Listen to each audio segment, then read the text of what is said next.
They laughed when she walked in. Two security guards, coffee in hand, watching a visibly pregnant blonde nurse badge through the ER entrance at 6 in the morning. Moving slow, moving quiet, not making eye contact with anyone. One guard nudged the other, said something under his breath. They both smirked. She didn't look at them. She never did. What they didn't know, what almost nobody in that building knew, was that the woman they were laughing at had once kept 4 bleeding Special Forces operators alive for 11 hours in a mountain valley where no helicopter could land. She had done it alone, in the dark, with a tourniquet, a field kit, and a radio that kept cutting out. She had never told a single person at Redwood Valley Medical Center any of that. She didn't think she needed to. She was wrong. Before we go any further, if you're new here, hit that subscribe button right now, because the stories on this channel don't pull punches. Real courage, real betrayal, real justice, and twists you never see coming. Smash the like button if you're already hooked, and drop a comment telling me what city and country you're watching from. I want to see exactly how far this story travels. Now, let's get into it. The overnight shift had left a mess. That was the first thing Emily Carver noticed when she pushed through the double doors into the emergency department at Redwood Valley Medical Center. The particular kind of chaos that settles in after a night of too many patients and not enough hands. Gurneys in the wrong bays. Suction equipment left on a counter instead of restocked. A whiteboard that hadn't been updated since midnight. Someone had spilled something dark near Bay 4 and put a wet floor sign over it without actually cleaning it up. Emily set her bag behind the nurse's station and pulled her hair back without looking in a mirror. 8 months pregnant meant her center of gravity was wrong, and her lower back had been making quiet complaints since around week 30, but she'd learned to ignore it the same way she'd learned to ignore a lot of things, with focus and forward motion, and the stubborn refusal to make herself someone else's problem. "You're early," said Dana Marsh, the charge nurse coming off nights, sliding her badge into her pocket with the relieved energy of someone who'd been counting down the last hour. Dana was efficient, chronically tired, and not unkind. She just didn't have a lot of bandwidth left after 12 hours. "Traffic was light," Emily said. "Lucky you." Dana handed over the handoff sheet without ceremony. "Chest pain in Bay 2, probable GERD, but cardiology's been paged. Ankle fracture in 3, waiting on ortho.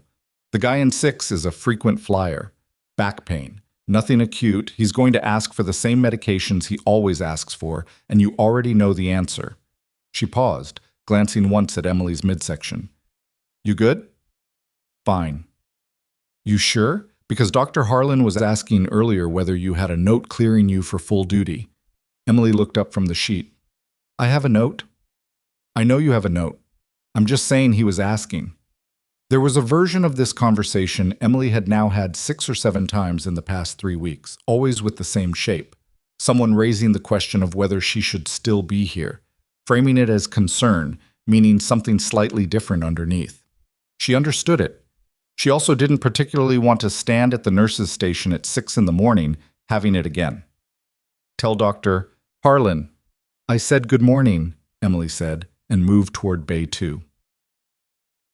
The chest pain patient was named Albert Briggs, 63 years old, retired school principal, and deeply convinced he was dying despite the fact that his EKG looked normal, and he'd eaten an entire plate of enchiladas at 10 o'clock the previous evening. Emily went through his assessment with the particular combination of thoroughness and patience that the situation required, taking his history seriously without feeding his anxiety, explaining what the numbers meant, making sure he understood that being monitored was not the same thing as being in danger. He grabbed her wrist when she turned to go. "You're good at this," he said. He sounded surprised. "Thank you, Mr. Briggs." "I mean it. You explain things. Most of them just—" He waved a hand vaguely toward the door. "They come in, they look at the screen, they leave. Someone will be back to check on you in 30 minutes, she said. "Try not to Google anything in the meantime." He laughed, short and genuine, and let go of her wrist. She was almost to Bay 3 when she heard it from behind her. Low, not meant to carry, 2 of the newer orderlies talking near the supply cart. "Doesn't she have, like, 2 weeks left? Why is she still here?" "HR said she's cleared, but I mean, come on, if something happens on shift, that's on her, right? Like, you can't force her to go home." Emily kept walking. She had learned a long time ago that the energy required to respond to that kind of comment was energy that could go somewhere more useful. She had learned it in the Army, where being the only woman on a forward operating base meant absorbing a constant low-level current of doubt and proving her worth in the only way that actually worked, by being better and calmer and more prepared than anyone expected. She'd been doing it ever since. She was tired of it. She kept doing it anyway. The waiting room started filling around 8. That was normal for a Tuesday. The overnight emergencies resolved or transferred, the day's new problems arriving with the morning. Emily moved between bays, checked in with the desk, updated charts, caught a medication discrepancy on the ankle fracture patient that would have caused a problem if she hadn't flagged it. Dr. Harlan came on at 7:30 and made a point of stopping by the nurses' station to ask, in front of 2 other staff members, whether Emily had considered starting her leave early.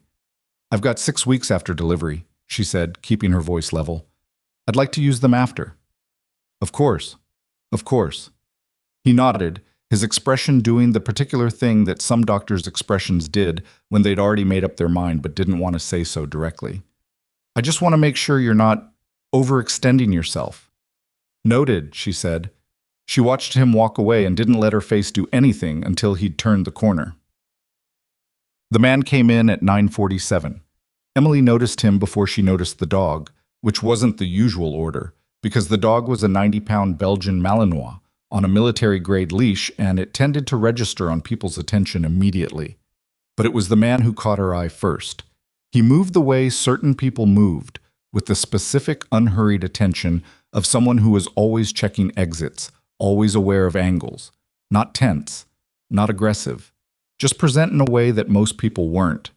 He was in his mid-40s, short gray at his temples, wearing a plain dark jacket. He had a slight hitch in his left leg that looked old, and he walked like it didn't bother him, even though it probably did. The dog walked beside him on a loose leash with perfect precision, not performing, just calibrated. They stopped at the check-in window. Emily was passing with a chart and caught part of it. His name was Marcus Rowe. The dog's name was Bolt. He was there because he'd been having chest tightness since the previous evening, and his primary care physician's office didn't open until 10. The intake tech pointed him toward the waiting area. He went without complaint, settled into a chair near the window, and the dog sat at his feet with the posture of an animal that had been trained to wait a very long time without fidgeting. Emily made a note of the service animal, the hospital had a protocol for it, and moved on. She was midway through updating the chart on Mr. Briggs, who had been successfully moved to observation and was now, per the nursing note, watching a cooking show when she heard the sound, not a bark, not exactly. More like a sustained, low vocalization.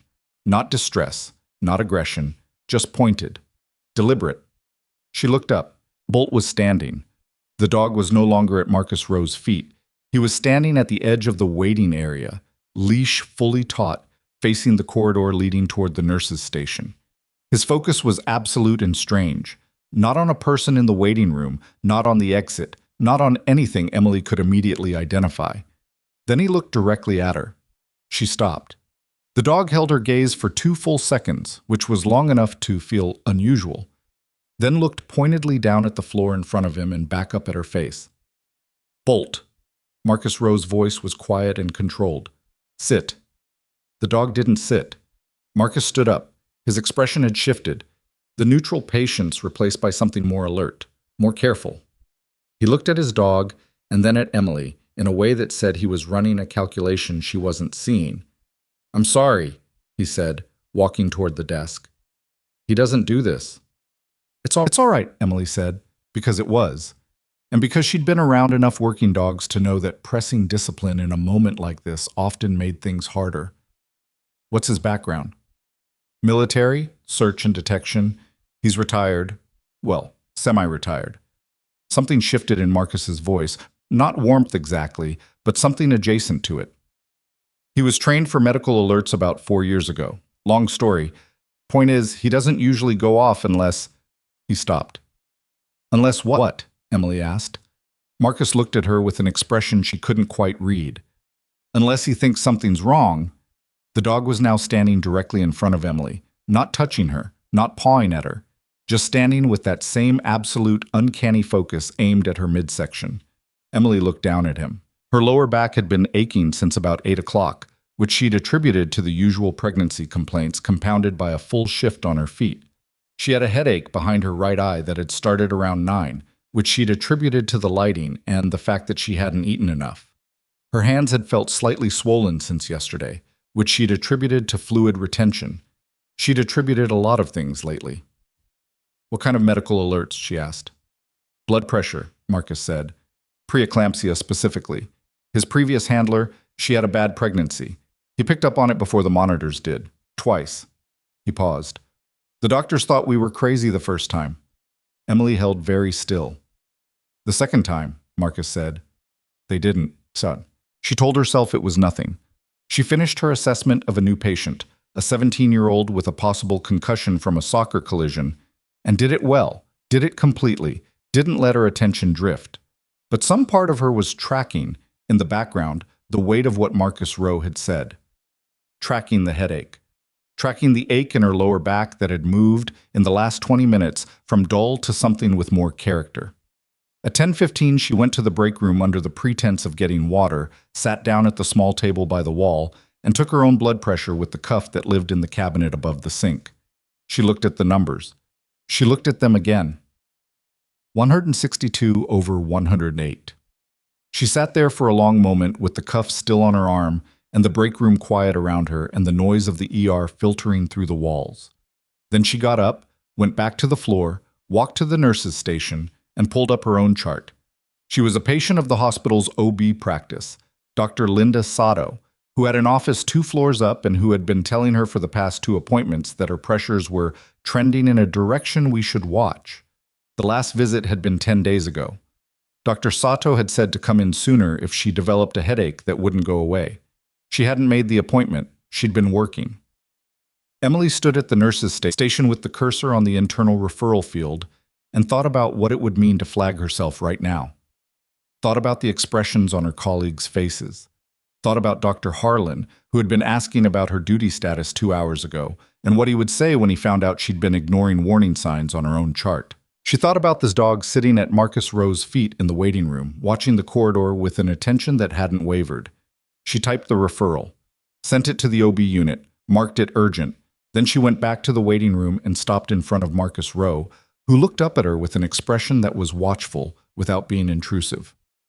"I made a call upstairs," she said. "They're going to want to see me in about an hour." He nodded slowly. Not surprised, not triumphant, just resolute, like a man who'd been waiting to hear something important and was relieved it had finally been said. "Good," he said. Bolt, sitting at his feet again, looked up at Emily with calm, dark eyes. She looked back at him. "How do you know?" she asked, because she was a medical professional, and the question mattered to her in a real way, separate from everything else. "I asked a researcher once," Marcus said. "She said it's probably a combination of scent, cortisol, and inflammatory markers, and subtle physical cues, changes in gait, skin coloring, the way someone holds their posture when they're compensating for pain." He paused. "He's right about 90% of the time." "What happened the other 7%? A beat. The one that almost killed someone." Emily didn't say anything. She nodded once and went back to work. And for the next hour, she did her job. All of it, completely, because people in this building were depending on her, and that didn't stop being true just because her own numbers were bad. At 11:10, the call came down from the OB unit. Dr. Sato's voice was even, professional, and carrying the particular edge that appeared when something needed to be said without panic. She wanted Emily upstairs now, not at the end of her shift. Now.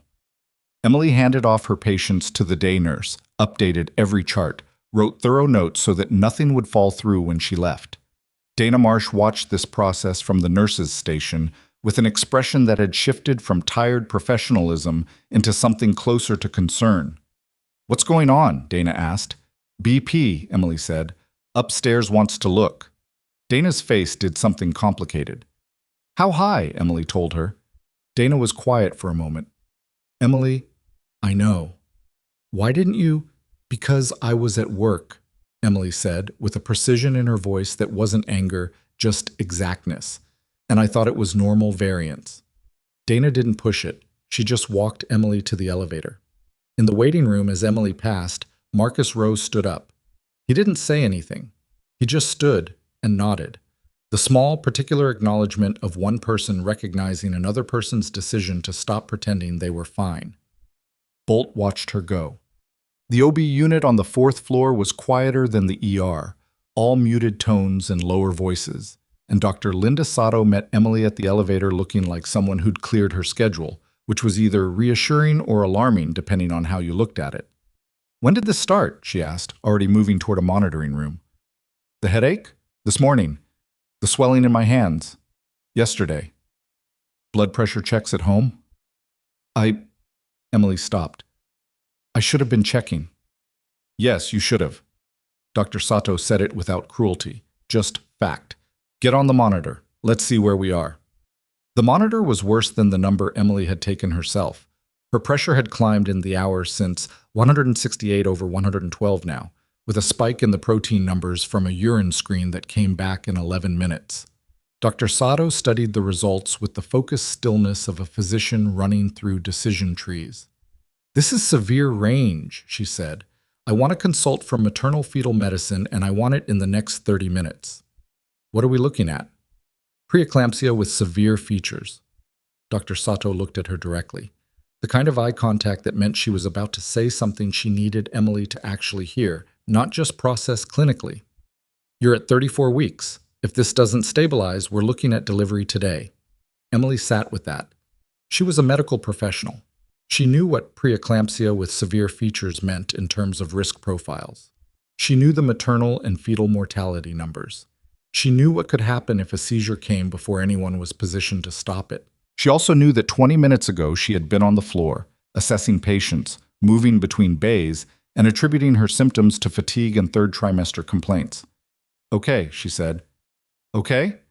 Dr. Sato's eyebrow moved a fraction. "Okay, let's do the consult. I'm not going anywhere." A pause. "I'd like to call someone." "Of course." "Who?" Emily looked at the wall for a moment. The honest answer was that there wasn't a long list. Her parents were in Phoenix, her sister was dealing with a newborn of her own, and the person she would have called first in any crisis had been gone for 2 years. She made herself not go there right now, because going there would not help anything.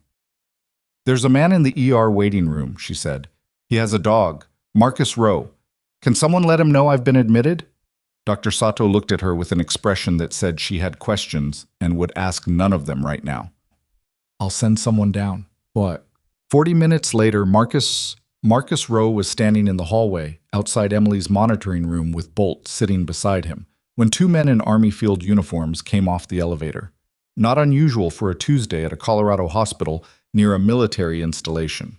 Unusual in that they stopped immediately at the nurse's station, asked a single question, and were pointed down the hall toward Emily's room. Emily saw them from the bed through the open door. She knew one of them. Not well. They'd crossed paths once, years ago, at a debrief she'd attended as a technical advisor. Captain Dana Rice, now apparently a major, who had been a logistics officer when Emily last saw her and was now apparently part of something involving Army Medical Command, given the insignia on her shoulder. The other one was a sergeant she didn't know. Rice stopped in the doorway and looked at Emily for a long moment. "Specialist Carver," she said, using a rank Emily hadn't heard applied to herself in 3 years. "I've been a civilian for a while," Emily said. "What's going on?" "We got a flag. Bolt's ID number went through the VA database when he was registered as a therapy animal at this facility. It pinged because of the units he was attached to." Rice paused, and her voice carried the careful evenness of someone delivering information that has weight. "When we saw his handler's name in the ER intake log cross-referenced with yours from the ID verification system." She stopped. "Someone up the chain wanted to know you were okay." Emily looked past her into the hallway, where Marcus Rowe was watching this exchange with an expression that said none of it was news to him. "You knew," Emily said. He didn't pretend otherwise. "I knew you were in the database. I didn't know what was going to come through the door." "Who flagged it?" "Someone who's been following your career longer than you've been aware of," Rice said carefully. "That's a longer conversation for when you're not in a monitoring room with a blood pressure that's scaring your doctor." As if to underscore the point, a new alarm tone sounded from the monitor behind Emily. Not an emergency alarm, but the persistent, pointed signal of a number crossing a threshold. Dr. Sato was in the room in less than 60 seconds, moving with the focus that Emily recognized from every competent medical professional she'd ever worked beside in a bad situation. "We're not waiting," Sato said, reading the screen. "I'm calling OR." Emily lay back and looked at the ceiling. Down in the ER, she knew, 2 orderlies were probably still talking about her.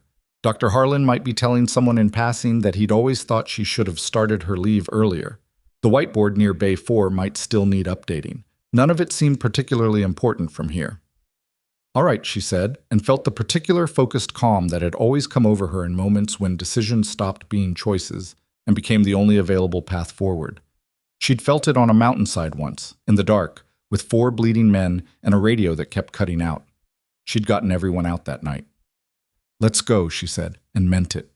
The monitor behind her continued its steady, insistent tone as Dr. Sato reached for her phone. Major Rice stepped back to clear the room, and Bolt, from his place in the hallway, watched the door with the still, absolute attention of an animal that understood, in whatever way animals understood things, that something important was happening inside. The monitor behind her continued its steady, insistent tone as Dr. Sato reached for her phone, and the sound followed Emily down the hallway when the transport team came. 2 nurses she didn't know, and an OB resident named Dr. Callum Fitch, who looked young enough that Emily briefly wondered if he was somebody's intern, which was an uncharitable thought, and she had it anyway because her head was pounding and her hands felt like they belonged to someone else. "I can walk," she said. "You're not walking," said the taller of the 2 nurses, a woman named Priya, per her badge, in a tone that was professionally final. Emily got in the wheelchair. It was that kind of morning. The elevator ride to the 6th floor, where the OR and the labor and delivery unit occupied opposite wings, took 40 seconds. Emily spent them looking at the ceiling lights passing overhead and running through what she knew about her own situation with the clinical detachment she had developed over years of needing to function while something terrible was happening nearby. Preeclampsia with severe features at 34 weeks. Blood pressure in severe range, still climbing despite the first dose of magnesium sulfate that Priya had hung in the monitoring room. Protein in the urine confirming the diagnosis. Baby's heart tones on the monitor had been reactive. That was good. That was the one genuinely good number in the set. But reactive heart tones at 34 weeks in a deteriorating maternal situation meant something different than they meant at 39 weeks with a stable patient, and Emily knew that too.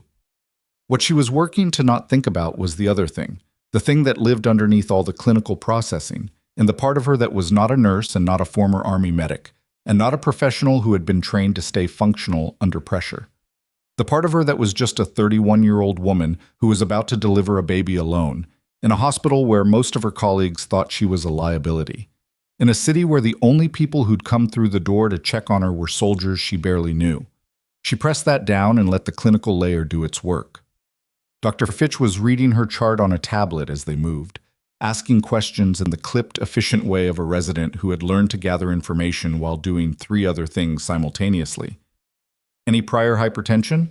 "No." "Headache onset?" "Around 9 this morning, earlier maybe. I wasn't tracking it carefully." A pause. She heard what he wasn't saying. "I know," she said. "I didn't. You were going to say it was late to catch this, that a nurse should have noticed her own numbers sooner." Fitch was quiet for a moment.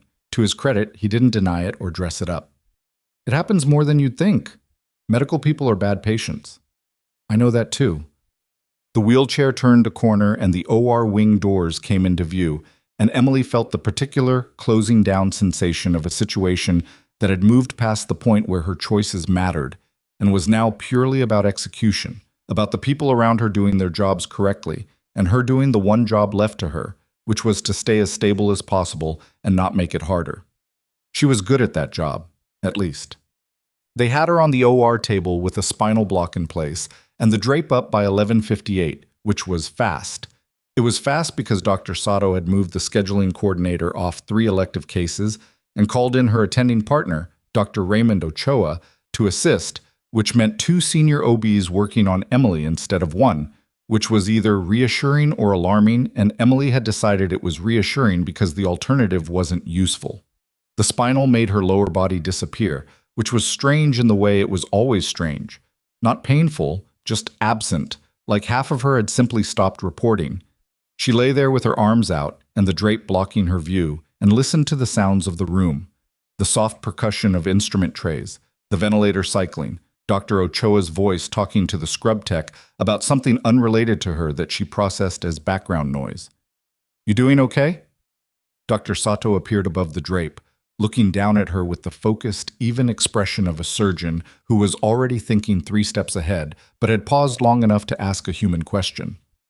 "I'm here," Emily said, because that was true. Good, good, stay that way." Outside the OR, she knew the prep area had acquired several people who had no surgical reason to be there. She'd caught a glimpse through the window when the doors swung open. Major Rice standing with her hands clasped behind her back, Sergeant whoever he was with a tablet, and Marcus Rowe in a chair near the wall with Bolt sitting between his feet. The dog was facing the OR doors. Emily had looked at him for maybe 2 seconds before the doors closed. She didn't know why that helped. It just did. The procedure took 31 minutes, which was not the fastest C-section Emily had ever heard of, but was fast. And Dr. Sato worked with the economical precision of someone who had done this enough times that her hands knew what to do while her mind stayed available for problems. There was a problem, briefly. Emily's pressure spiked during the uterine incision, a number that made Dr. Fitch's voice go slightly taut when he called it out, and Dr. Sato said, "Labetalol 10 milligrams now," without breaking her rhythm, and Priya had it drawn and administered before the sentence was finished. The baby cried at 12:29. Not a tentative, uncertain sound, a full, indignant, committed cry. The particular outrage of a person who has been abruptly removed from somewhere warm and quiet and is making their feelings known about it. Emily heard it, and her whole chest did something she hadn't prepared for. She'd prepared for a lot of things. She hadn't entirely prepared for that. "She's good," Dr. Sato said from the other side of the drape. "Good tone, good color. 4 pounds 11 ounces. Small, but strong." "That's my girl," Emily said, to no one in particular, in a voice that came out less steady than she'd intended, and she didn't apologize for it. The NICU team took the baby. Sato had warned her this would happen. At 34 weeks it was protocol. The lungs needed monitoring even with good APGAR scores, and Emily was wheeled to recovery where she lay flat under warming blankets, while the magnesium made everything feel slightly underwater, and her blood pressure numbers came down in small, grudging increments that the recovery nurse called out every 15 minutes, like a dispatch report. She was tired in a way she hadn't been tired before, which was different from exhausted and different from drained. It was the specific tiredness of a body that had been operating past its limits for some time and had now been informed, authoritatively, that it was finished pretending. Major Rice appeared in the recovery room doorway at approximately 1 in the afternoon. "Can she have visitors?" Rice asked the recovery nurse. The nurse, a compact, no-nonsense man named Terrence, looked at Emily first, which Emily appreciated. "Your call." "Let her in," Emily said. Rice came to the side of the bed and stood there for a moment, taking in the monitors and the IV lines and the blood pressure cuff cycling on a 15-minute schedule, with the expression of someone who had seen people in bad situations before and was filing this one appropriately. "She's okay?" Rice asked. "The baby?" "NICU. Precautionary." Emily's voice was still doing the slightly unsteady thing, which she had decided to stop fighting. "They said she looked strong." "Good." Rice sat down in the chair Terrence had positioned near the bed, in the manner of someone who had things to say and intended to say them properly. "I need to tell you something, and I want to tell you now, rather than later, because I don't know how long you'll be in recovery, and what I have to say is going to require you to be able to process it." "Go ahead." "The flag that came through this morning. It wasn't random. Bolt's ID number was in a VA database, yes, but the cross-reference that pulled your name against his handler's file wasn't automated. Someone set that cross-reference up." Rice folded her hands in her lap. 18 months ago." Emily looked at her. "Someone wanted to know if you and Marcus Rowe ever ended up in the same location," Rice continued, "because Rowe was going to need medical care eventually. His cardiac history is documented. And because the person who set up the flag believed that if you were in the same facility, and if Bolt did what Bolt does, you'd be more likely to act on it than if you'd just noticed your own numbers on a routine check."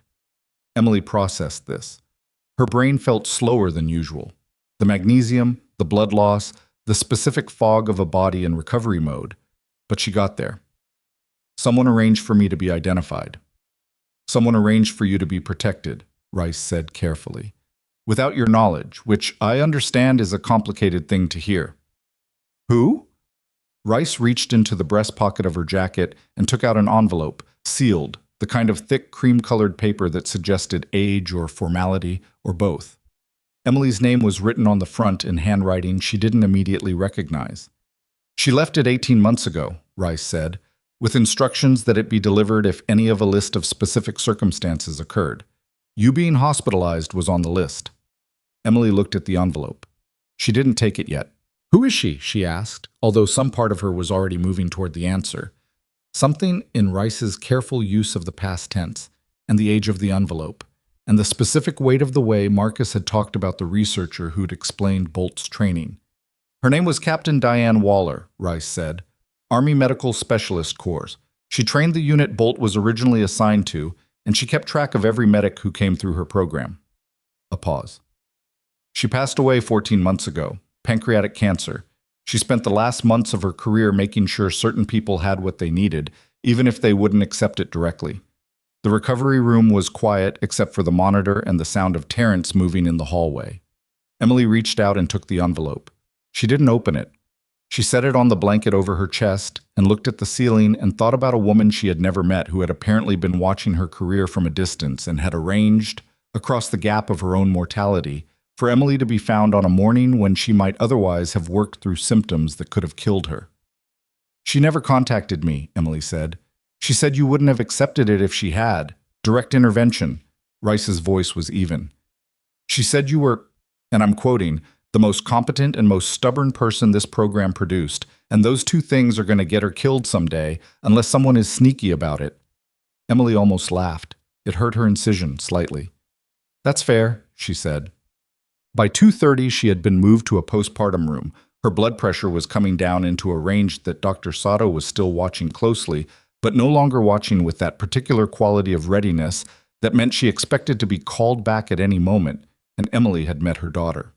The NICU nurse, a woman named Sandra, who had the unhurried competence that Emily had always associated with people who were very good at emotionally difficult work, had brought the baby in a warm transport isolette and helped Emily hold her for the first time with the various IV lines and monitors cooperating imperfectly.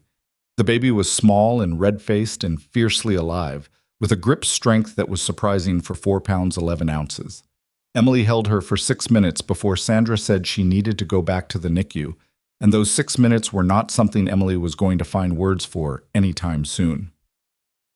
After Sandra left, Emily sat in the relative quiet and opened the envelope.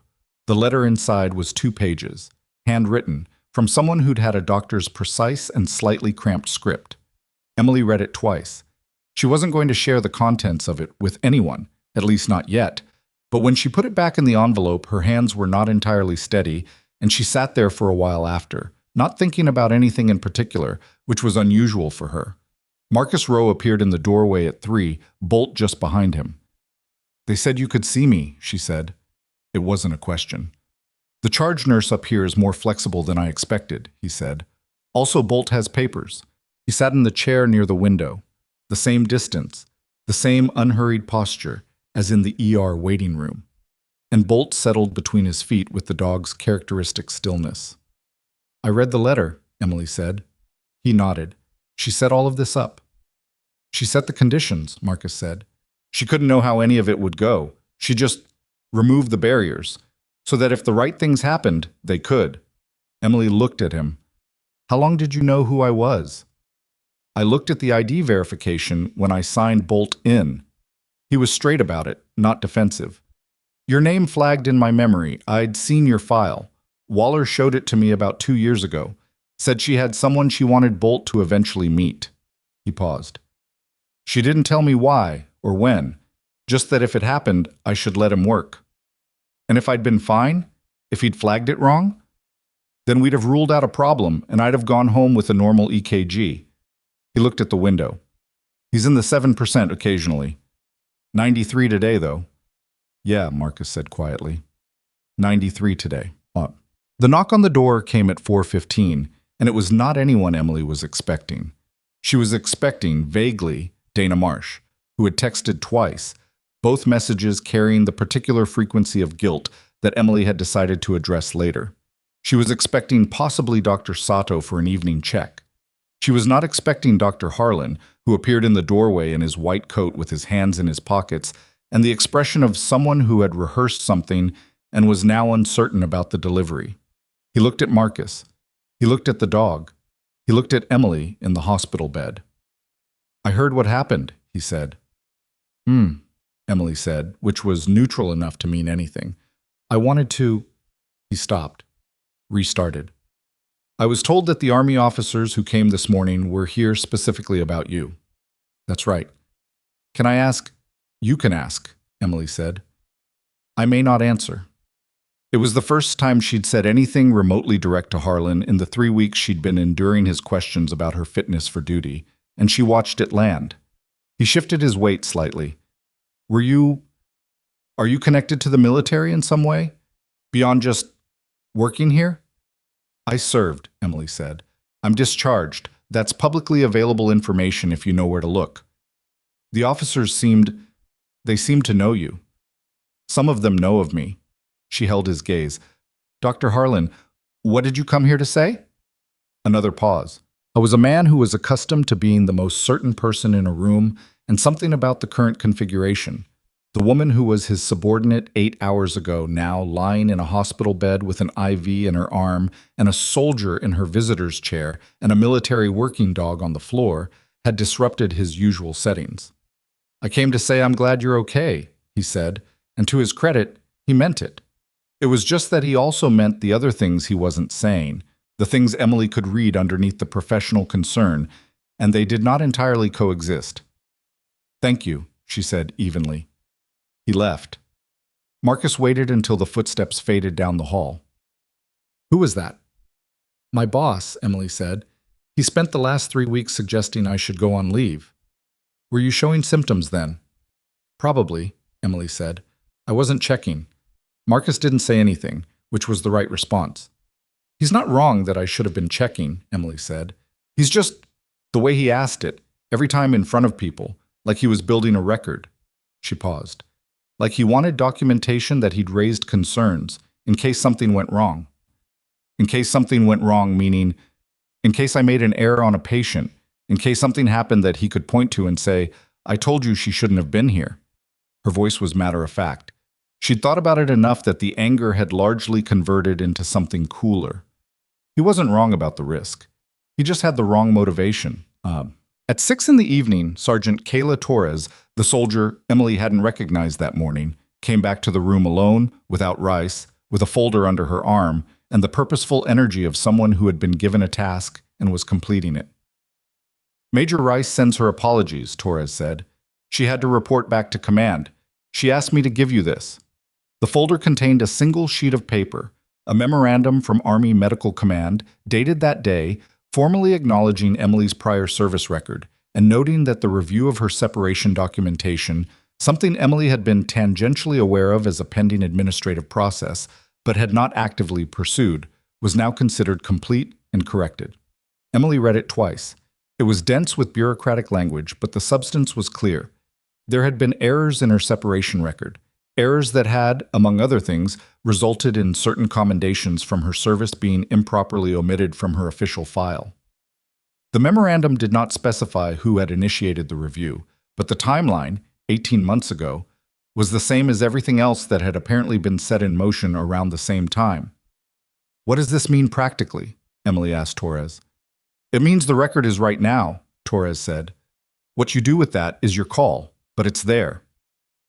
After Torres left, Emily sat with the folder and thought about Diane Waller, who had spent the last months of her life making sure certain things were corrected that she'd apparently identified as wrong or incomplete, or both. Who had tracked a former student she'd never directly met and arranged, across 18 months and her own death, for that student to be found on a morning when it mattered. It was an uncomfortable thing, being the recipient of that kind of attention. Emily wasn't sure she'd earned it. She wasn't sure anyone ever felt like they'd earned it. She put the folder on the bedside table and looked at the ceiling.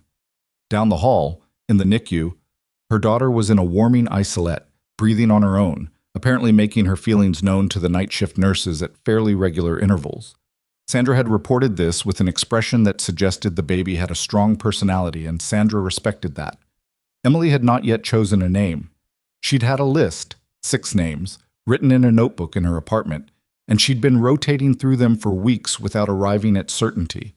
She thought now that she might have been waiting for something she didn't have a clear name for, some sense of who the person was before she committed to what to call her.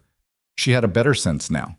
She was still rotating through the list, but it was narrowing. At 8:47 that evening, the hospital's overnight charge administrator, a man named Gordon Pfeiffer, came to Emily's room with an expression that was professionally sympathetic and practically tense, and she knew from the way he'd arranged his face that this visit was not routine. "Ms. Carver," he said, notably not Nurse Carver, which was itself a small data point, "I wanted to personally check in on your recovery." Emily said for the second time that day. Obviously we want to make sure you have everything you need." He paused, and then said the thing he'd come to say, wrapped in enough professional language that it took 2 sentences to locate.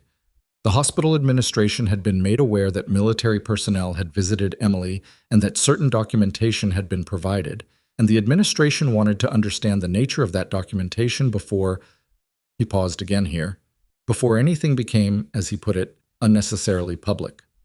Emily looked at him. "You're asking me what the Army gave me," she said. "We're simply interested in whether I'm going to cause a problem," she said. Not unkindly, just accurately. Pfeiffer adjusted his expression. "Ms. Carver, I want to assure you that the hospital's priority is always patient care. Gordon." She used his first name deliberately, gently, in the way she'd used a steady voice in field situations when someone was doing the thing people did when they were scared and needed to be redirected. "I've just had surgery. My daughter is in the NICU. This is not the conversation I'm having tonight." He stood there for a moment, recalibrating. "Of course," he said. "Of course, I apologize. We'll be in touch when you're feeling—" "When I'm ready," Emily said, "I'll be in touch with you." She held his gaze until he left, and then she let out a slow breath and stared at the door for a while. Marcus, who had been sitting quietly near the window and whose presence Pfeiffer had apparently decided to overlook entirely, said nothing for a moment. Then, "They know something's coming." "Something's coming," Emily agreed. "What do you want to do with it?" Emily thought about Diane Waller, who had spent the last year of her life setting conditions rather than forcing outcomes, who had arranged things so that if Emily was ever in a position to be found, she could be, but had not sent soldiers to her apartment or called her commanding officer or arranged any of the direct interventions that Emily would have refused. She thought about the letter, which she was not going to describe in detail, but which had ended with a sentence that she had read 3 times and was now sitting somewhere in the vicinity of her sternum. "I'm going to recover," she said. "I'm going to get my daughter out of the NICU. And then I'm going to be very ready for whatever conversation Pfeiffer wants to have about what the Army gave me." Marcus nodded once. "He should be worried," Emily added, looking at the ceiling. In the hallway, a cart went past, wheels squeaking against the linoleum. On the monitor, Emily's blood pressure displayed a number that was still being watched closely, but was no longer in the range that scared doctors. The hospital around her was settling into its night routines, that particular shift in pace and sound that she knew from years of overnight shifts. The way the volume dropped and the focus changed and everything became about maintenance and monitoring and making it through to morning without anything going wrong. Emily had made it through worse nights than this. Down in the records room on the 2nd floor, a security camera she was not aware of recorded a figure in hospital administration pulling Emily's personnel file from the cabinet at 9:12 and photographing 3 pages on a personal phone before replacing the folder and leaving. Emily didn't know about that yet. She didn't know about it yet, but the hospital already did. Not the photograph specifically, not yet, but the shape of what was coming had been visible to certain people in the administration wing since approximately 4 o'clock that afternoon, when Gordon Pfeiffer had walked back from Emily's room and sat down in his office and made 3 phone calls in 40 minutes, a sequence that his assistant would later describe to investigators as unusual because Pfeiffer typically made his calls through the main line, and these 3 had gone out on his personal cell. The first call was to Dr. Harlan. The second was to a woman named Roberta Sloan, who held the title of Director of Human Resources and Risk Management, which was a title that sounded administrative but was, in practice, the office that handled situations before they became lawsuits. The third call was to someone whose name did not appear in any subsequent documentation and whose identity took considerably longer to establish. Emily didn't know any of this when she woke at 2 in the morning to the particular discomfort of a postpartum body reminding her of everything it had recently survived. She lay there in the dark room with the monitor running its quiet numbers and the IV drip clicking its slow rhythm, and thought, with the involuntary honesty that comes at 2 in the morning, about how close it had been. Not emotionally. She'd been keeping the emotional accounting at arm's length for the past 14 hours because she didn't have the bandwidth for it, and she knew it. But clinically, she ran the timeline. She had noticed the headache at approximately 9 and attributed it to lighting. She had noticed the hand swelling the day before and attributed it to fluid retention. Her last blood pressure check before this morning had been at her OB appointment 10 days ago, where the numbers had been elevated enough that Dr. Sato had said to come in sooner if anything changed, a recommendation Emily had acknowledged and then not followed because she had a shift, and then another shift, and then another. One more shift. That was probably what she'd had left before the seizure risk became something real and immediate and potentially unsurvivable for one or both of them. She stared at the ceiling and let herself sit with that for 60 seconds. Then she put it down. She had things to do. Sandra brought the baby again at 6:30, and this time Emily held her for 22 minutes, which was longer, and which Sandra seemed to have scheduled deliberately because she was the kind of nurse who built space for things that mattered into routines that were theoretically about clinical necessity. The baby had not yet been named. She had dark eyes that were currently the unfocused indigo gray of all newborns, and a ferocious grip that she had applied to Emily's index finger for the entire 22 minutes, and showed no sign of releasing at the end of them. "I know," Emily said, when Sandra gently began the process of transfer. "I know, not yet." The baby expressed her opinion on this. 4 pounds 11 ounces and already arguing, Sandra said. "She gets that from me," Emily said, and meant it with more layers than she had energy to unpack. After Sandra left, Dana Marsh appeared in the doorway. She was off shift. She was wearing street clothes, which meant she'd come to the hospital on her own time, which Emily registered without comment. "I don't need an apology," Emily said before Dana could start. "I know." Dana came in anyway and sat down. She had the look of someone who'd been carrying something since the previous morning and needed to set it somewhere. "I need to tell you something. That's different." Emily waited. "Harlan was in early this morning," Dana said. "Earlier than usual. He went to medical records first thing. I saw him come out of the file room on my way to the locker room." She paused. "I didn't think anything of it until I heard from Priya that someone in administration had been asking questions last night about your employment file." Emily's expression didn't move. "What kind of questions?" "About your hire documentation, your reference letters, whether there were any incidents on record." Dana's hands were folded in her lap, with the particular tightness of someone who was telling a story they'd rehearsed on the way over. "Priya only knows because the HR coordinator who handles nursing files is her cousin. The coordinator said someone senior had requested a full review of your personnel record, not through the normal process, through a flag that bypasses the usual notice requirements. Meaning I wouldn't be notified." "Meaning you wouldn't be notified," Dana confirmed. Emily looked at the window. Outside, the Colorado morning was doing what early spring Colorado mornings did, producing a sky the specific bright blue that looked warm from inside and was actually 40 degrees. And she used the view as a place to put her eyes while she processed this. "What's Harlan looking for?" she asked, more to herself than to Dana. "My guess," Dana said, "anything he can use to make this about your competence before it becomes about his." Emily looked back at her. "Before what becomes about his?" "Emily." Dana's voice was careful, in the way of someone who had put together a picture she wasn't entirely sure she was supposed to share. "You came in yesterday morning with blood pressure in severe range. You've been working the full shift schedule for 8 months. Harlan signed off on your duty modifications, or rather, he kept not signing them. Every time your OB sent a note recommending modified duties, it went to his desk and it sat there. I've seen the notes. I know they came through." The silence that followed was the kind that changed the shape of the room. How long did they sit there? Emily asked. The first one was 6 weeks ago, Dana said. Emily sat with that. 6 weeks ago, she'd had an appointment with Dr. Sato where the blood pressure numbers had first been flagged as trending. 6 weeks ago, Dr. Sato had apparently sent a note to the ER department recommending modified duties pending further monitoring. 6 weeks ago, that note had arrived at Dr. Harlan's desk and had not been acted on. She had kept working her full schedule. She had kept attributing her symptoms to pregnancy. She had kept not checking her own numbers because she was on her feet for 12 hours at a time, and there was always something that needed doing. "Why are you telling me this?" Emily asked. Dana looked at her steadily. "Because I signed his modification of the duty roster 3 times. He asked me to, and I did, because he's the attending and I'm the charge nurse, and that's the structure. And I've been thinking about that since yesterday morning. You couldn't have known." "No, but I knew he was dragging his feet on your accommodation paperwork. I knew that, and I didn't push it." Dana's voice was level and direct in the way of someone who was not asking for absolution. "I'm not telling you this so you'll tell me it's okay. I'm telling you because you need to know what's in your file and who's been in it."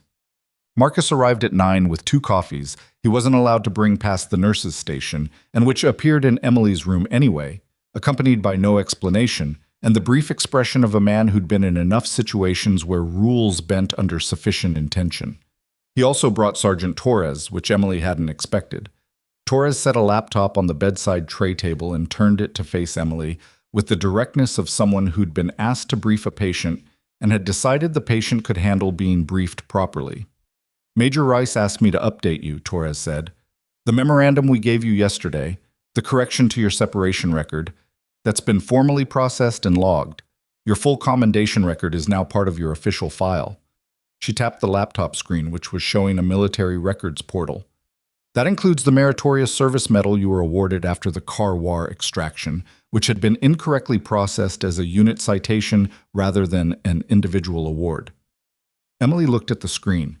She'd known about the processing error at the time, had been told it would be corrected, had eventually stopped following up on it because the correction wasn't making a material difference to her civilian life.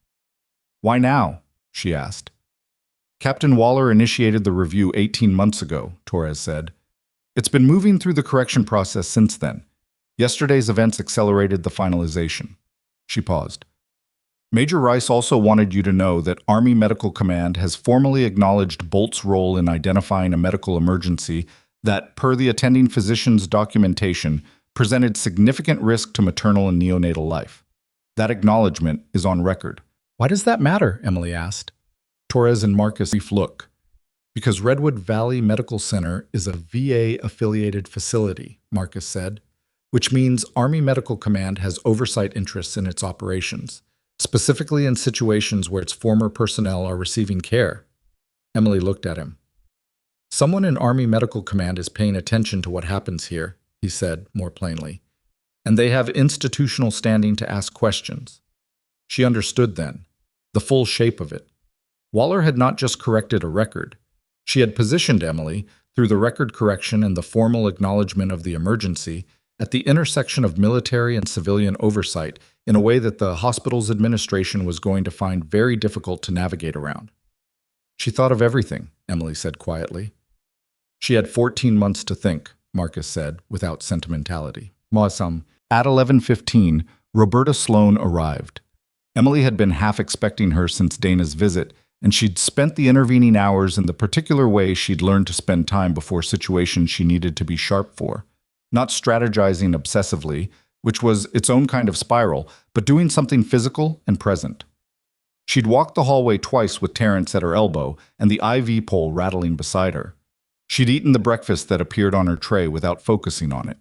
She'd read 3 pages of a magazine Dana had left, retaining approximately none of it, but occupying the surface of her mind sufficiently to keep the deeper parts quiet.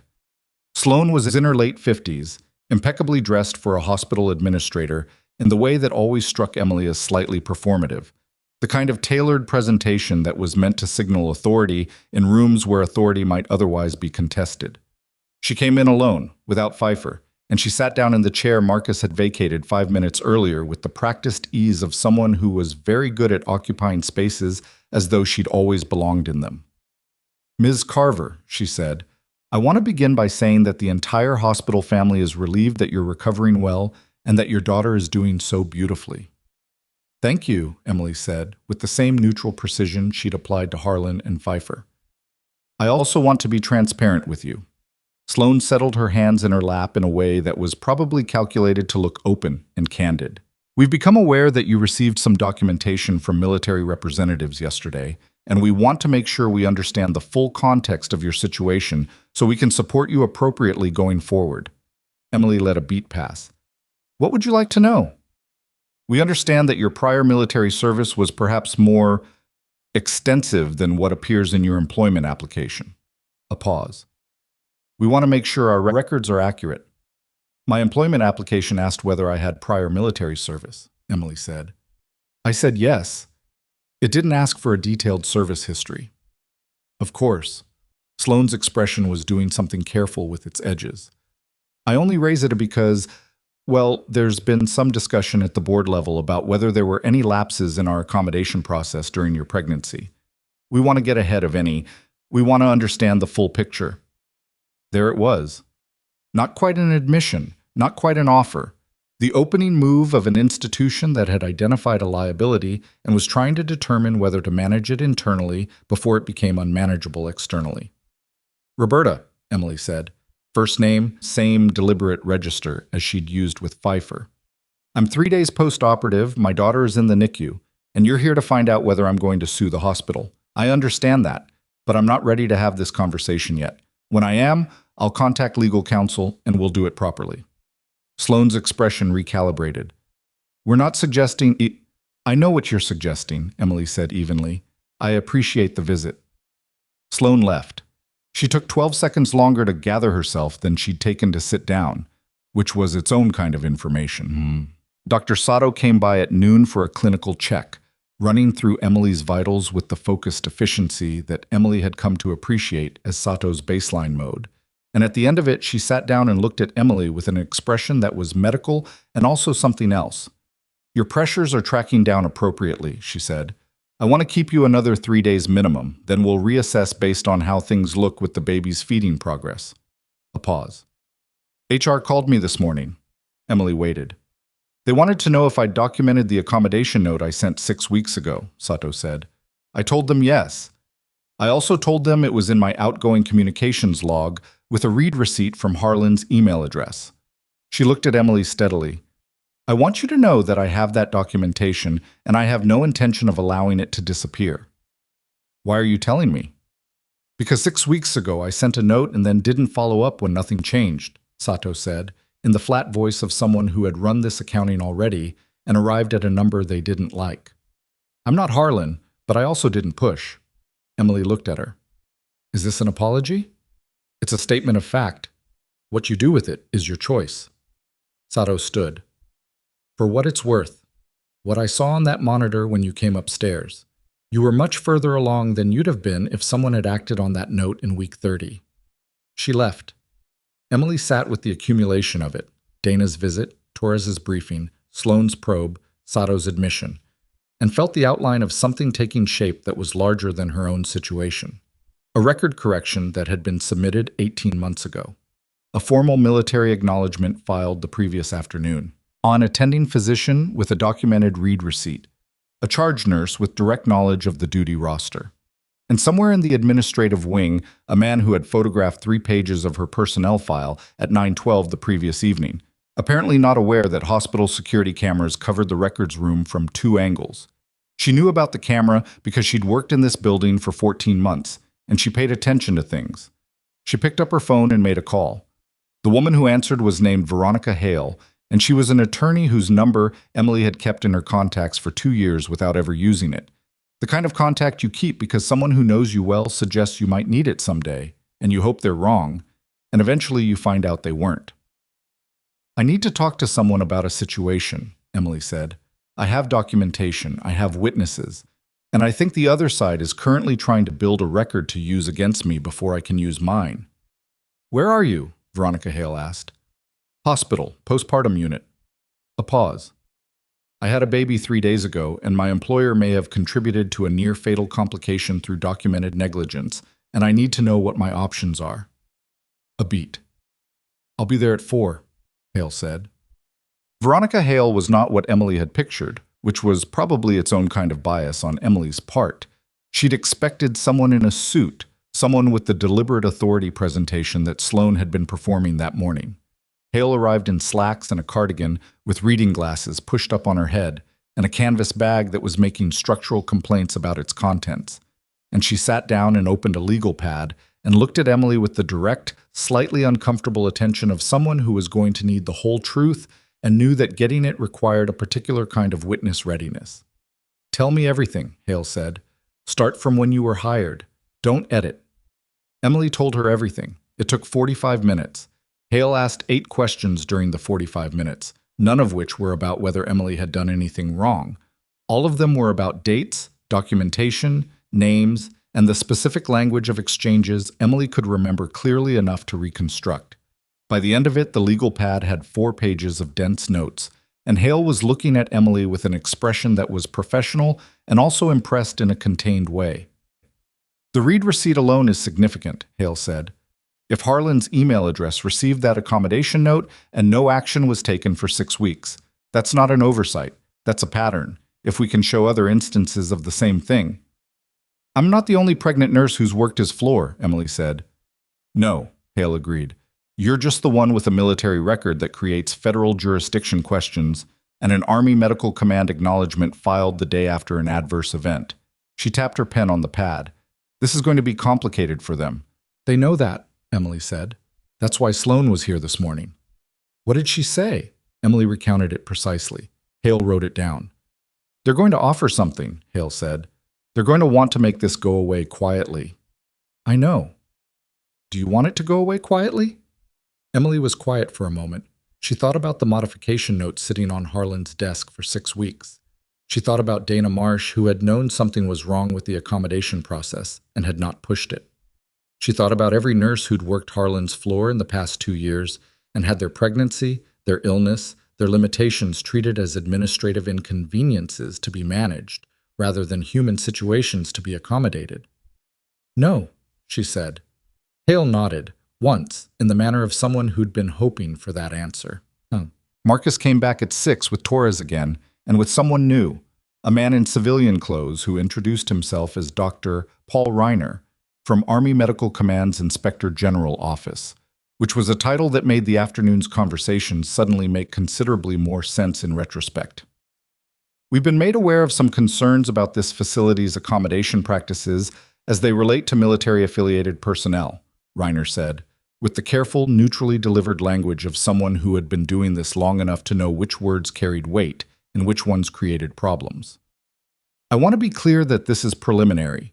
But given the documentation already on file and the circumstances of your admission, the IG's office has an interest in reviewing how accommodation requests were processed here." "How many people does that affect?" Emily asked. "We don't know yet," Reiner said. "That's part of what we'd need to establish." "I have an attorney," Emily said. "Her name is Veronica Hale. She'll need to be part of any formal conversations." "Of course." He handed her a card. "We're not asking you to do anything tonight. I just wanted you to know we're here."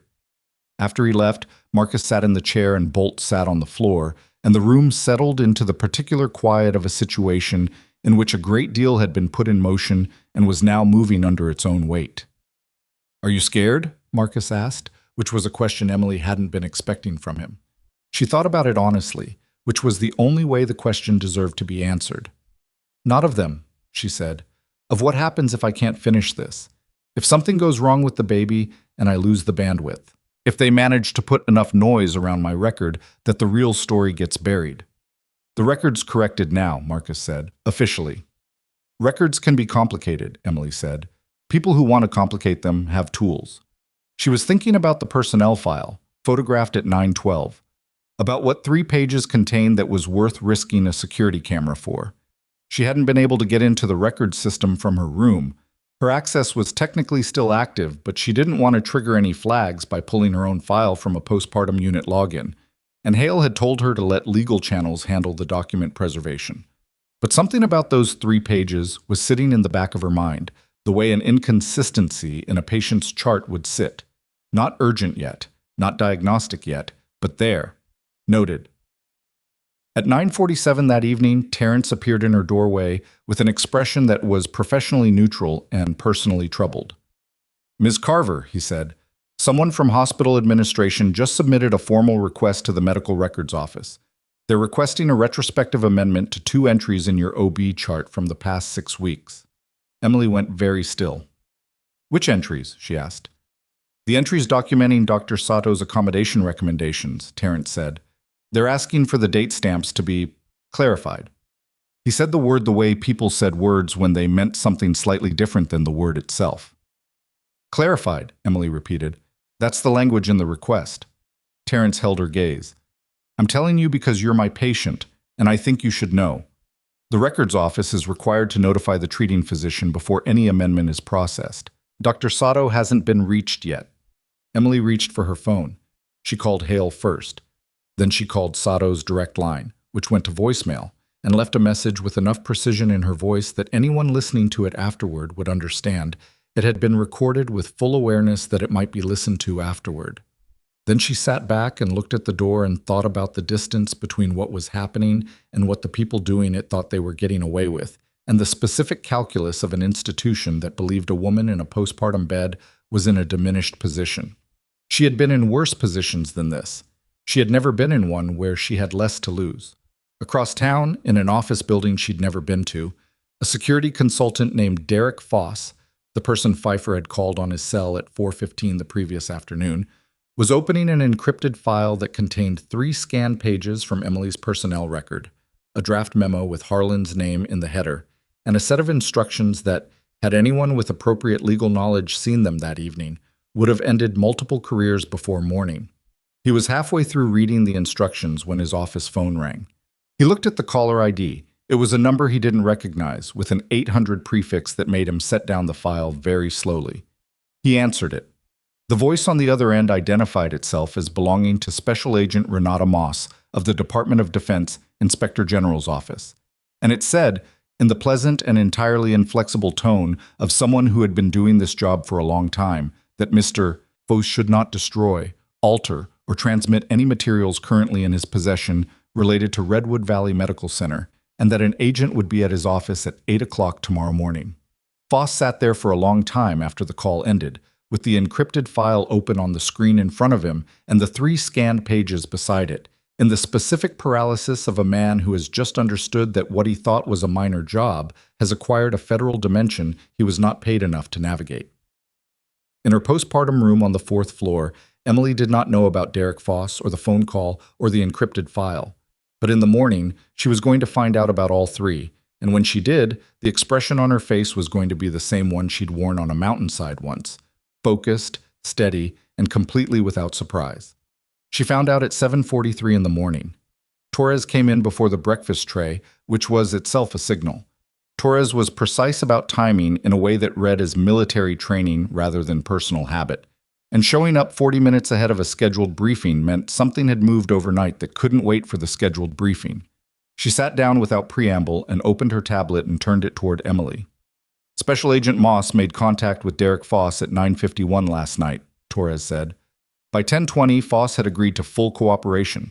By midnight, his attorney had submitted a proffer to the DoD Inspector General's office. She tapped the screen. "This is a summary. Not the full document. The full document is under seal. But Major Rice wanted you to have the relevant outline." Emily read it. The relevant outline took 4 paragraphs to establish that Derek Foss was a former hospital risk management consultant who had worked with Redwood Valley Medical Center on 3 separate occasions over the past 6 years, the most recent engagement beginning 8 days ago at the request of Gordon Pfeiffer. His instructions, per the proffer, had been to conduct a review of Emily's personnel and medical file for the purpose of identifying documentation that could be, the language in the proffer was precise here, because Foss's attorney was good, repositioned to suggest a pattern of performance concerns predating her hospitalization.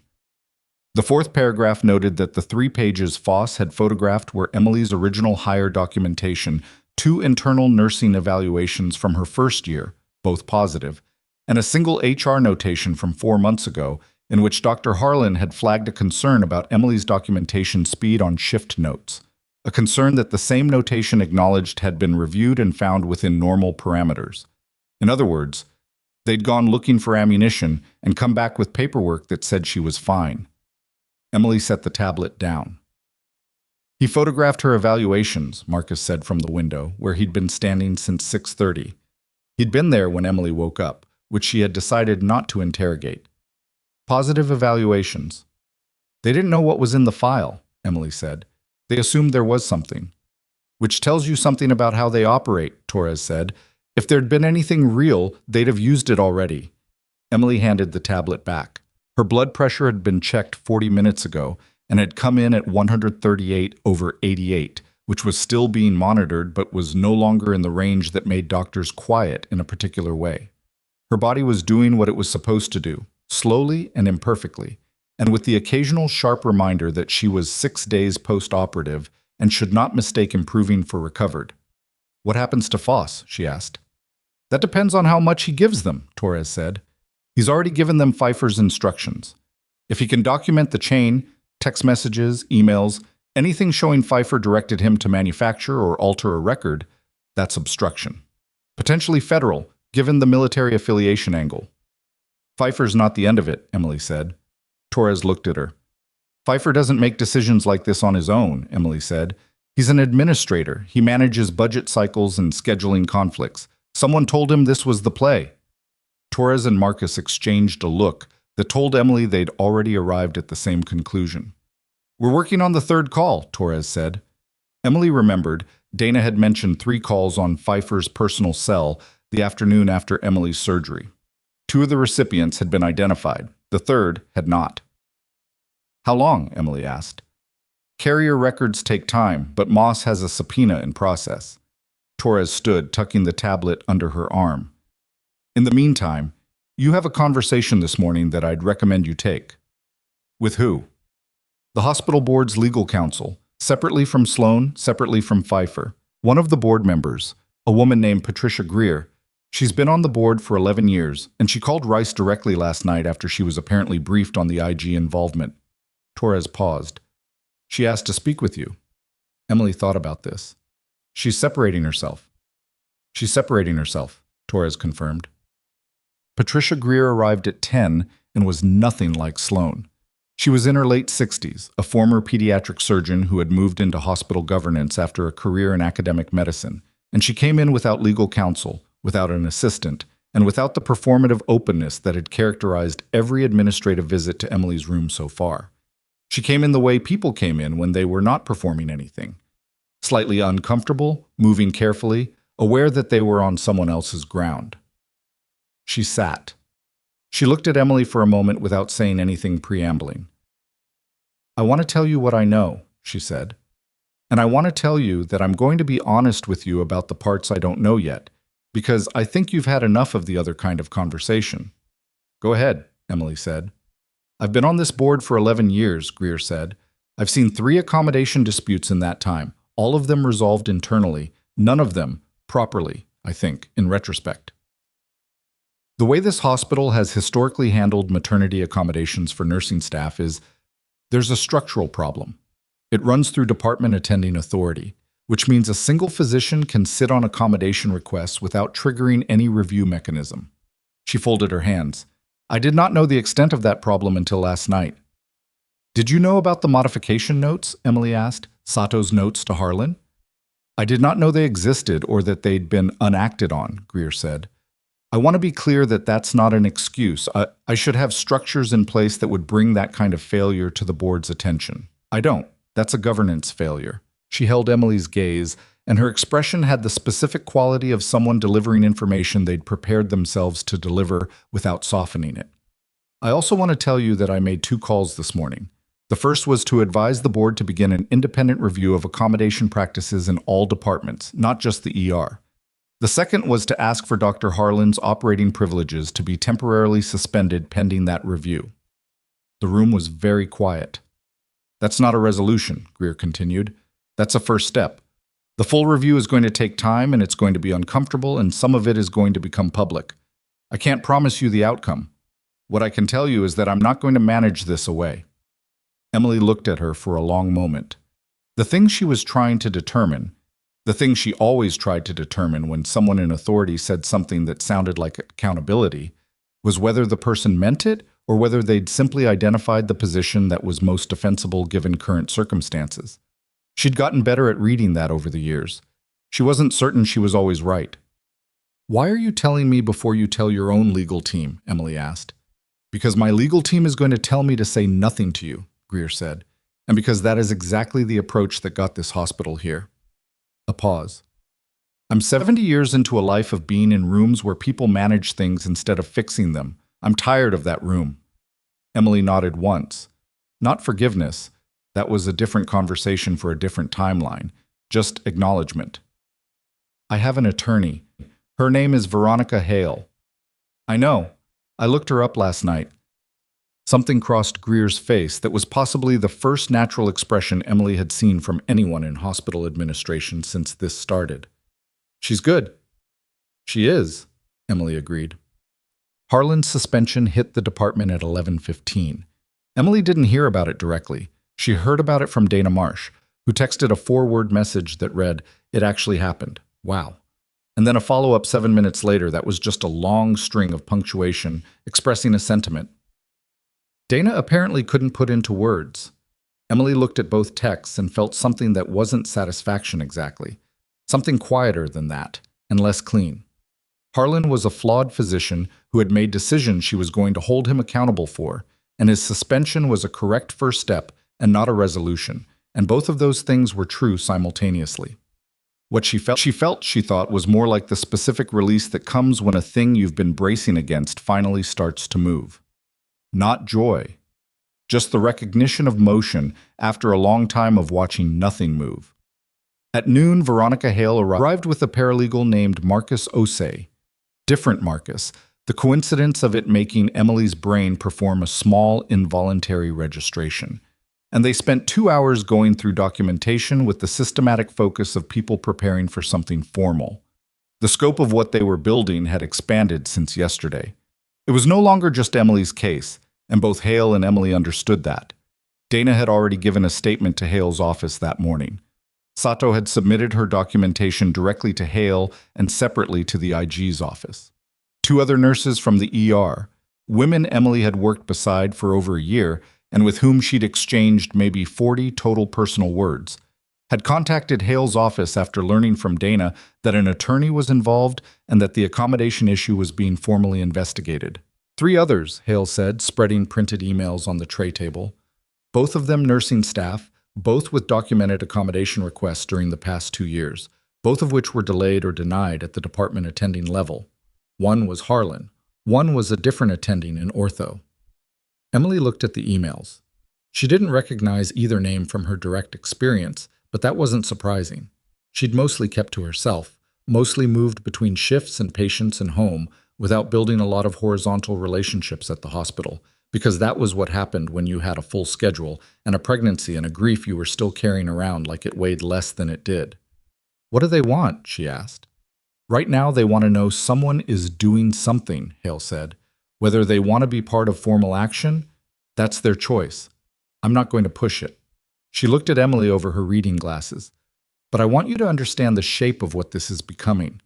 This isn't one nurse's bad experience. This is a systemic accommodation failure with documented instances across multiple departments. That's a different legal category."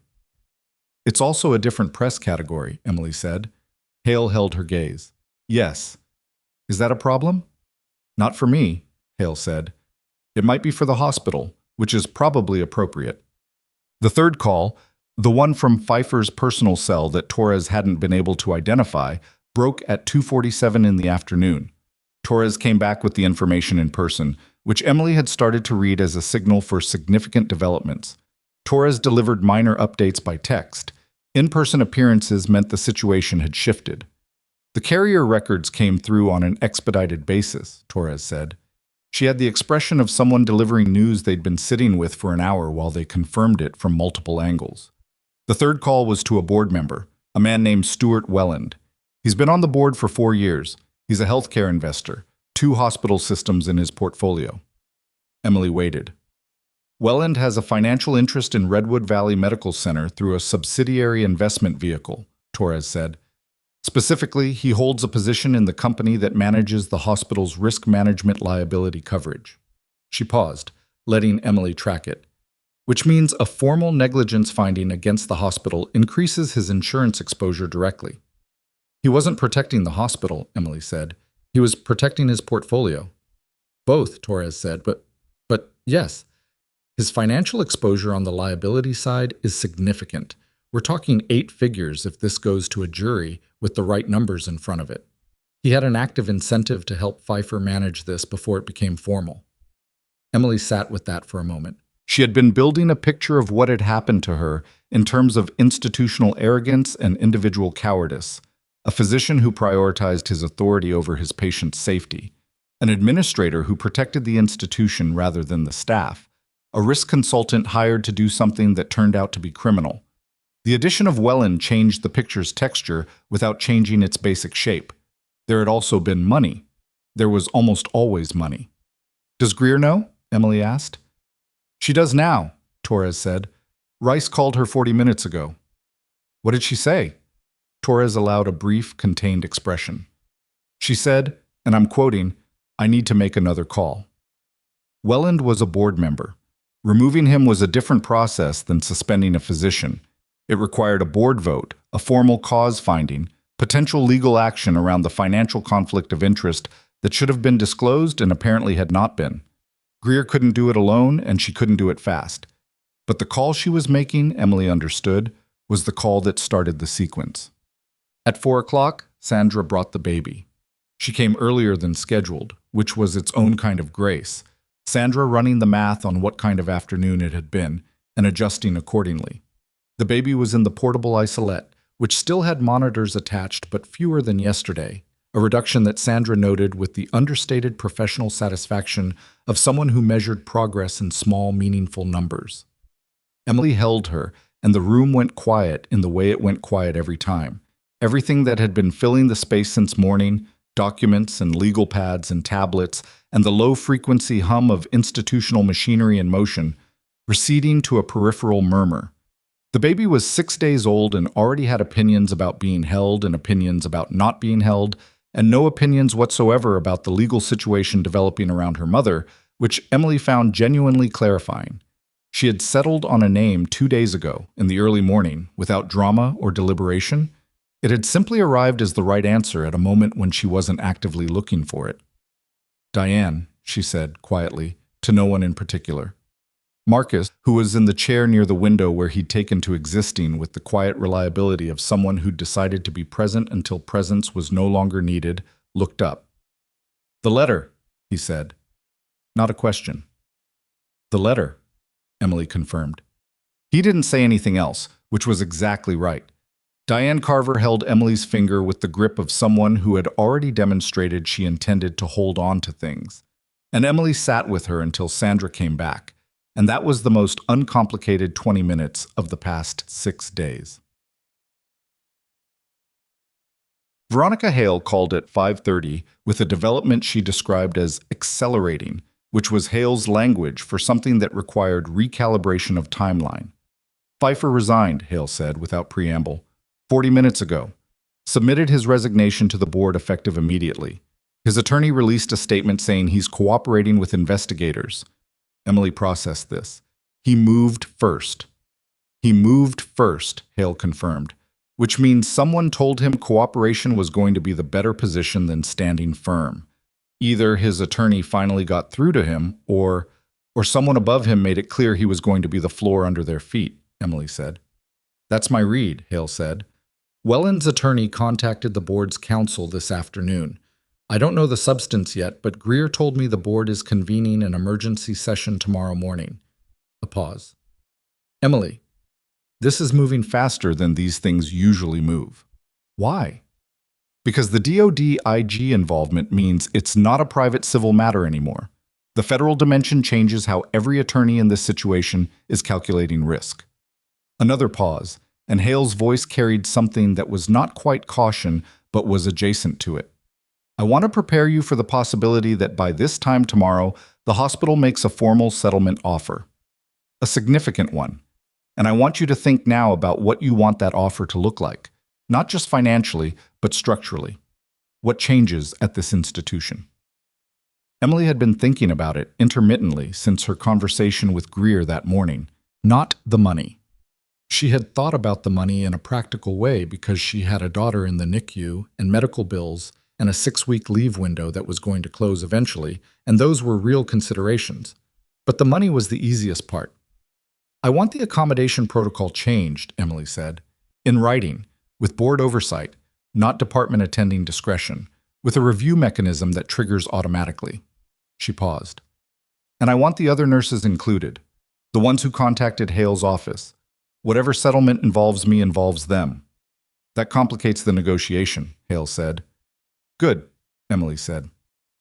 At 8:15 that evening, Dr. Reiner from the IG's office came back, and this time he had a colleague named Specialist Fowler who had a recorder and a formal set of questions that she walked Emily through with the methodical precision of an investigative process that had moved from preliminary to active. The interview took an hour and 20 minutes.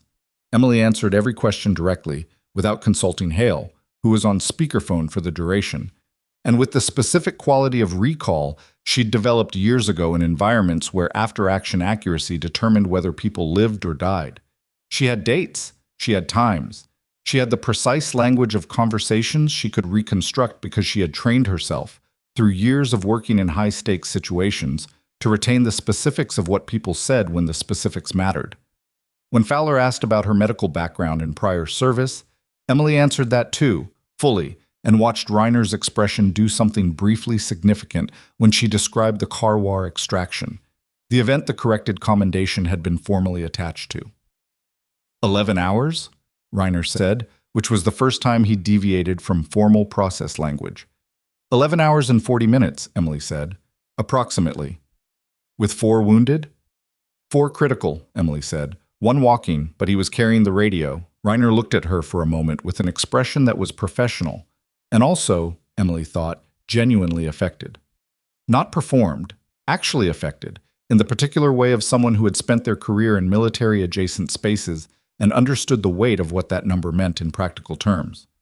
All right, he said, and returned to the formal questions. After Reiner and Fowler left, Emily was alone in the room for the first time since morning. Marcus had gone to get Bolt settled for the night. Torres had gone back to wherever Torres went. Hale was at her office preparing for whatever tomorrow would require. The hospital was in its night mode, quieted, the overhead fluorescence dimmed to the evening setting, the monitor cycling its readings in the background. Emily's blood pressure had come in at 128/82 on the 8 o'clock check, which was the first reading in the normal range since her admission, and the evening nurse, not Terrence, a young man named Samuel, had written it on the whiteboard near the door with the quiet enthusiasm of someone sharing genuinely good news. Emily looked at the number and felt something that was hard to name precisely, a kind of layered relief, the clinical and the personal happening simultaneously in a way they didn't always separate cleanly. Her body was working. Her daughter was in the NICU doing what the NICU nurses described, with their particular professional warmth, as exactly what she should be doing. The legal machinery was moving. The people who had made decisions that had put her here were, one by one, beginning to understand what those decisions had cost them. It was not finished. She was not naive about what remained, the board session tomorrow, the negotiation that would follow, the investigation that would take months, the structural changes at a hospital that had been doing things a certain way for 23 years and would not transform itself painlessly. Harlan's suspension was not a verdict. Pfeiffer's resignation was not justice. Welland was still a board member until a vote removed him, and the vote required a board that could reach quorum and a cause finding that withstood challenge. None of it was finished. But something had shifted tonight that was not about the legal case or the investigation or the accommodation protocol. Something in Emily herself, in the way she was holding the situation. She'd been braced for so long, against Harlan's questions, against the weight of the shift schedule, against the specific loneliness of being a person whose real context was invisible to everyone around her, that the not bracing felt strange. Like removing a piece of gear she'd been wearing so long she'd forgotten the shape of her own body under it. She reached for the envelope on the nightstand. Waller's letter. She'd read it twice and hadn't gone back to it since, letting it settle the way significant things needed to settle before they could be used properly. She read it a third time now, in the evening quiet. The last sentence was the same as it had been before. The war changes form, but it doesn't end, and neither do you. So stop waiting for it to be over and start letting people see you. Emily folded the letter along its original creases and put it back in the envelope. She was still looking at the envelope when her phone buzzed with a text from a number she didn't recognize. The text contained no words, just a document attachment, small file size, the kind of compressed format that suggested someone had photographed a physical document rather than scanning it. She opened it. It was a memo. Internal hospital letterhead, dated 14 months ago, 2 months after she'd been hired. The author was Dr. Harlan. The recipient was Gordon Pfeiffer. The subject line read, New hire, Emily Carver, background query. The body of the memo was 4 sentences. The first 2 were professional in tone, describing a routine interest in verifying employment history for a new ER nurse. The third sentence was not routine. It asked Pfeiffer to determine whether Emily's military separation record could be obtained through the hospital's DoD liaison contacts, and whether there were any conditions on her discharge that might be, Harlan's word, relevant to department fitness assessment. The fourth sentence noted that Harlan had already contacted the liaison office directly. Emily read the memo twice. 14 months ago, 2 months after she was hired. Before any accommodation requests, before any pregnancy, before any of the events of the past week, Harlan had gone looking for something in her military file 14 months ago, which meant one of 2 things. Either he'd found it and decided her record was a threat before she'd given him any reason to treat her as one, or he'd gone looking and found nothing and had spent the subsequent 14 months building the documentation record that Foss had come to retrieve. Either way, the question was no longer about accommodation failures and pregnancy negligence. The question was now about what Harlan had found 14 months ago, and what he had done with it, and who else had known. Emily looked at the unknown number that had sent the text. She looked at it for a long time. Then she forwarded the document to Veronica Hale with a single line of text. We need to talk before the board session tomorrow. I think this goes further back than we thought. She set the phone down. Somewhere in the hospital, or outside it, the person who had sent her that memo was waiting to see what she did next. She was going to find out who they were. And she was going to find out what Harlan had found. Hale called at 6:48 in the morning, which meant she'd been awake since at least 5. I got the memo, she said, without greeting. Tell me everything about the unknown number. No caller ID, no area code pattern I recognized. The file metadata was stripped. Whoever sent it knew enough to clean it.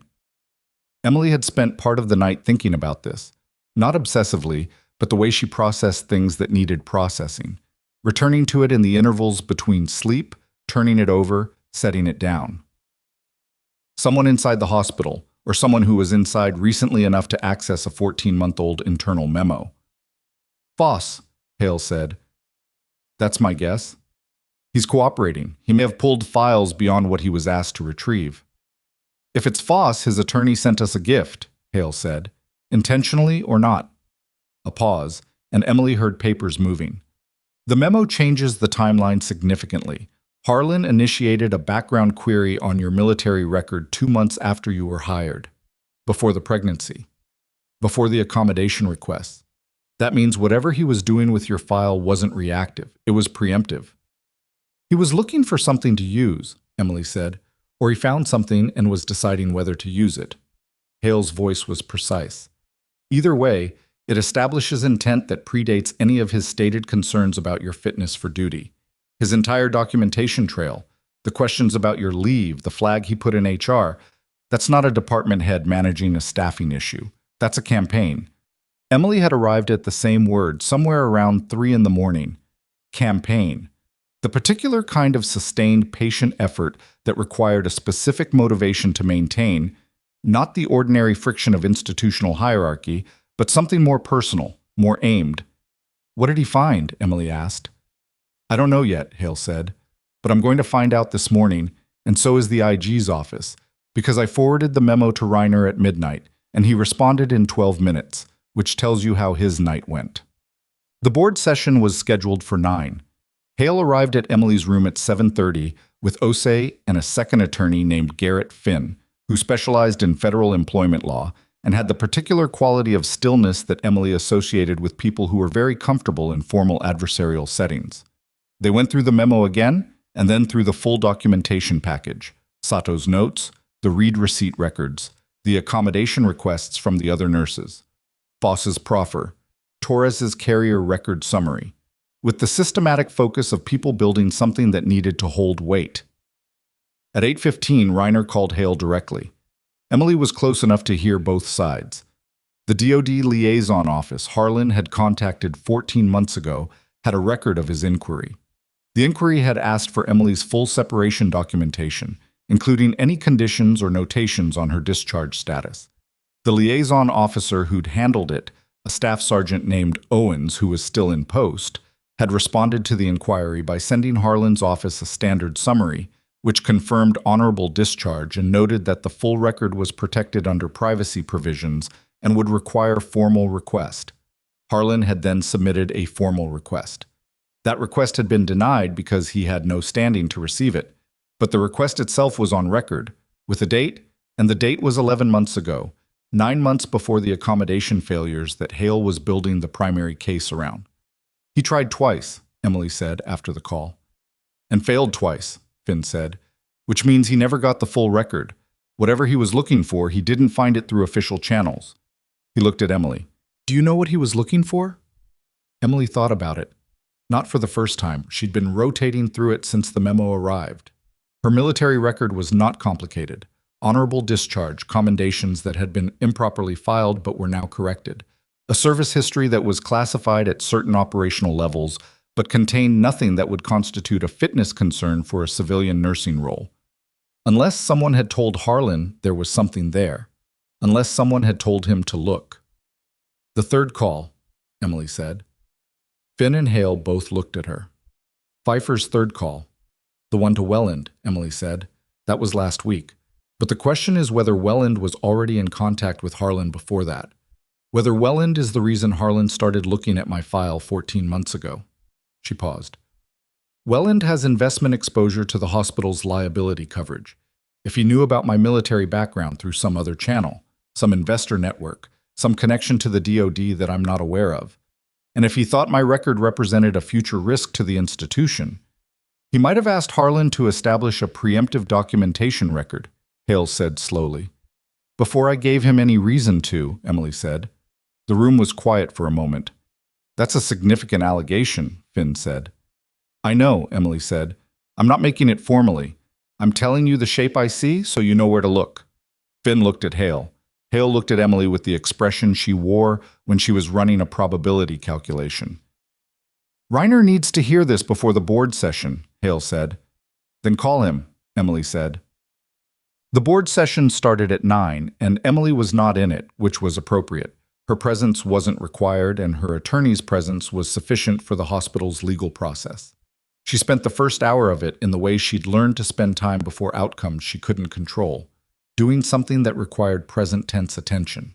Sandra had brought Diane at 8:30, and Emily had held her, and fed her for the first time with the particular combination of difficulty and determination that the NICU nurses had warned her about, and which was, in practice, harder than the warning had suggested, and also completely consuming in a way that left no room for anything else. Diane had opinions about the process. She expressed them. Emily worked through them with patience she hadn't known she had in that specific form, and by 9:45 something had shifted, not resolved, not mastered, just shifted, in a way that made the NICU nurse who came to check nod with the quiet approval of someone watching a small, important thing happen. She's got good instincts, the nurse said. She gets that from her name, Emily said, which didn't entirely make sense out of context, and she didn't explain it. Hale texted at 10:12. Welland resigned. Board accepted. Formal conflict of interest disclosure process being initiated. Stay available. At 10:40. Harlan's suspension converted to termination by mutual agreement. His attorney negotiated the language. He's gone. At 11:03. Board voted to retain independent external investigator for full accommodation review across all departments. Patricia Greer is chairing the oversight committee. This is real. Emily read each text as it came and sat with each one for a moment before moving to the next, not rushing the accumulation of it. These things had weight, and weight deserved a moment. At 11:30, Hale arrived in person, which Emily now knew meant significant. She came in with the expression of someone carrying news that was large enough that she wanted to deliver it face to face, and she sat down and put her bag on the floor and looked at Emily directly. "The hospital's legal team contacted me at 11:15, she said. "They want to enter formal settlement discussions. Today." "The other nurses," Emily said immediately. "I already told them. All affected parties or no discussion." Hale's expression held something that might have been satisfaction. "They agreed." "Welland, what's his exposure?" The conflict of interest disclosure failure is a board governance issue, and the State Attorney General's office has been notified. His financial position in the liability coverage vehicle is being reviewed by the AG's office as a potential securities matter. I don't know the timeline on that. Hale paused. Reiner told me this morning that the question of whether Welland directed Harlan to initiate the background inquiry is now a formal IG investigative thread. That's federal. That timeline is also unknown. "But it's moving," Emily said. "It's moving," Hale confirmed. "And Pfeiffer?" "Cooperating. His attorney is negotiating the terms of his cooperation agreement. He's going to give them Welland." Hale held Emily's gaze. "What he gives them is going to determine a lot of things about how the Welland piece resolves." Emily nodded. She understood the geometry of it, the way institutional accountability worked in practice, which was rarely the clean collapse of a single moment, and more often the slow disaggregation of a structure as each load-bearing element was removed. Harlan gone. Pfeiffer cooperating. Welland resigned and under review. The board, the parts of the board that had not been compromised, moving toward genuine structural change with Greer's hand on the process. It was not the swift, singular justice of a verdict. It was messier and slower and more contingent than that. Some of it would hold, and some of it would get complicated in the ways these things always got complicated. Finn had already warned her that the Welland thread could take a year to resolve formally, and that Pfeiffer's cooperation agreement might produce outcomes that felt insufficient relative to what he'd tried to do. She'd heard that. She was holding it accurately. "Tell me about the settlement framework," she said. They talked for 90 minutes. Hale and Finn laid out the parameters. Emily asked questions that were specific and practical, and by the end of it, the shape of what was possible was clear enough that Emily could see both the adequate version and the version worth holding out for. The adequate version was financial and individual. The version worth holding out for included the structural changes, the accommodation protocol revision with board oversight, the mandatory review mechanism, the third-party audit of the past 3 years' accommodation requests across all departments. It included the other nurses, with terms negotiated independently but within the same settlement framework. It included a formal public acknowledgement from the hospital board of the accommodation failures, not buried in a press release, not wrapped in the language of "we have made improvements," a direct statement of what had happened and what was being corrected. "They're going to push back on the public acknowledgement," Finn said. "I know," Emily said. "Hold on it. It may extend the timeline." "Hold on it," she said again, with the same tone she'd used for 11 hours on a mountainside when people had suggested things that were easier and not better. Finn looked at her for a moment and then wrote something on his pad.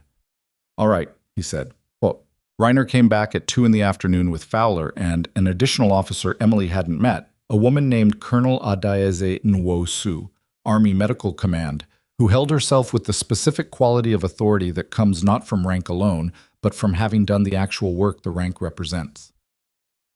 Nwosu sat across from Emily and looked at her with the direct, unhurried attention of someone who had reviewed a file thoroughly and was now reconciling the file with the person in front of her. "I've read your service record," Nwosu said, "the corrected version." "It took a while to get corrected," Emily said. "It did. That's a failure on our end that I'm not going to minimize." Enwos folded her hands on the table in the way of someone who was not using formality as a shield. "The Karwar extraction. Walk me through your assessment of that night." Emily looked at her. "That's not typical for a records review."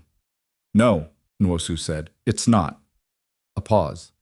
Emily thought about the question, not about whether to answer it, but about how to answer it honestly, which meant including the parts that weren't the narrative of competence and endurance, that the commendation paperwork described. I made 3 decisions that night that I would make differently now, Emily said. The tourniquet placement on the first patient. I went high because I was scared and high felt safer, and it caused additional tissue damage that he dealt with for 2 years in recovery. The radio protocol. I kept breaking silence to check in when I should have trusted the schedule and stayed quiet. And I sent the walking wounded to collect equipment from the eastern position when I should have kept him closer, because if he'd been hit out there, I'd have lost my radio and my extra set of hands simultaneously. She held Nwosu's gaze. Those 3 things. Everything else I'd do the same.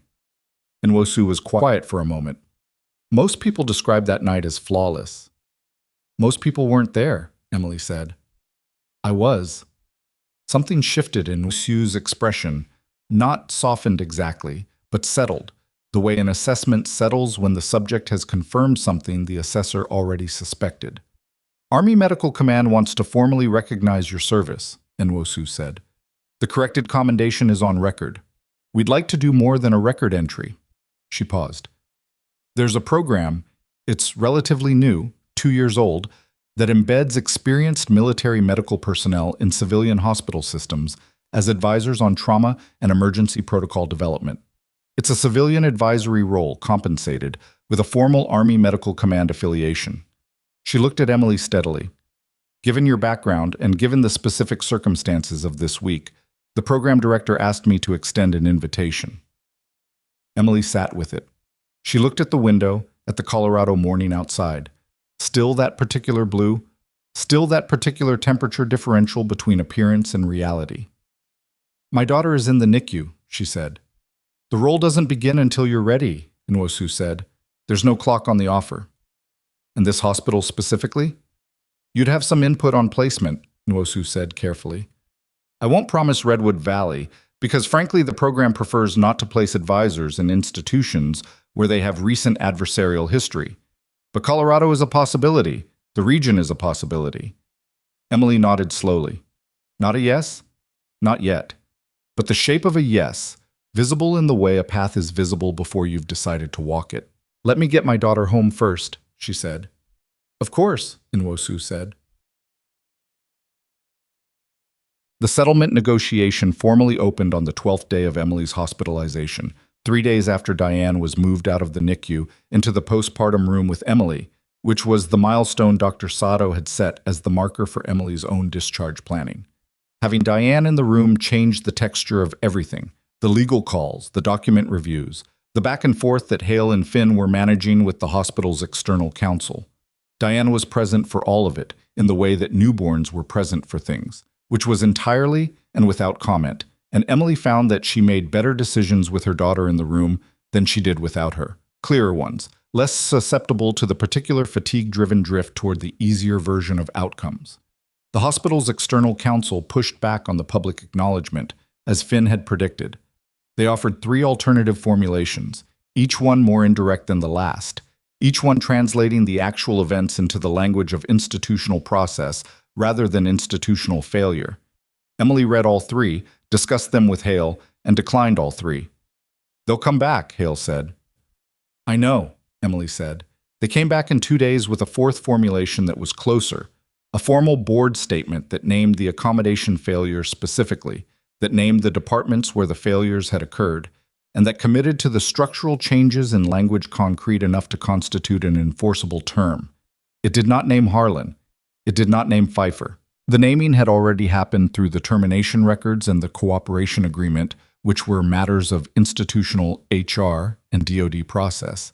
And Emily's attorney had advised her that trying to embed the names in a civil settlement created more legal complexity than it resolved. She read the 4th formulation carefully, then she read it again. It's not everything, she said. No, Hale said. But it's true.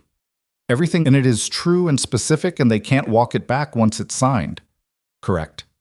Emily looked at Diane, who was asleep in the bassinet beside the bed, with the absolute uncomplicated commitment to unconsciousness that was one of the few areas in which newborns were unambiguously correct in their approach to life. The other nurses? Emily asked. Both accepted terms yesterday, Hale said. Independent negotiations, as agreed, both satisfied with the outcomes. Emily nodded. She thought about those two women, names she'd known by badge and hallway nod, women who had worked beside her in the same building under the same structural failures and had not, until last week, had any reason to believe that the failures were identifiable, actionable, or survivable to name. She didn't know what their specific terms looked like. She knew they'd had the same options she'd had, the adequate version and the better version. She hoped they'd held out for the better version. She suspected they had, because Hale wouldn't have reported them as satisfied if they hadn't. "Okay," Emily said, "let's finish it." The signing happened on a Thursday, in a conference room on the administrative floor that Emily walked to herself. No wheelchair, no IV pole, the incision still making its presence known on the stairs but manageable, with Hale beside her and Diane in a carrier against Emily's chest, because Sandra had told her kangaroo care was good for the baby, and Emily had decided that if she was going to sign papers that closed this chapter, she was going to do it with her daughter present. The hospital's external counsel did not comment on the baby. Patricia Greer, who was present as board representative, looked at Diane for a long moment when Emily came in, and her expression did something human and unguarded before it returned to professional. The signing took 11 minutes. The document was 43 pages.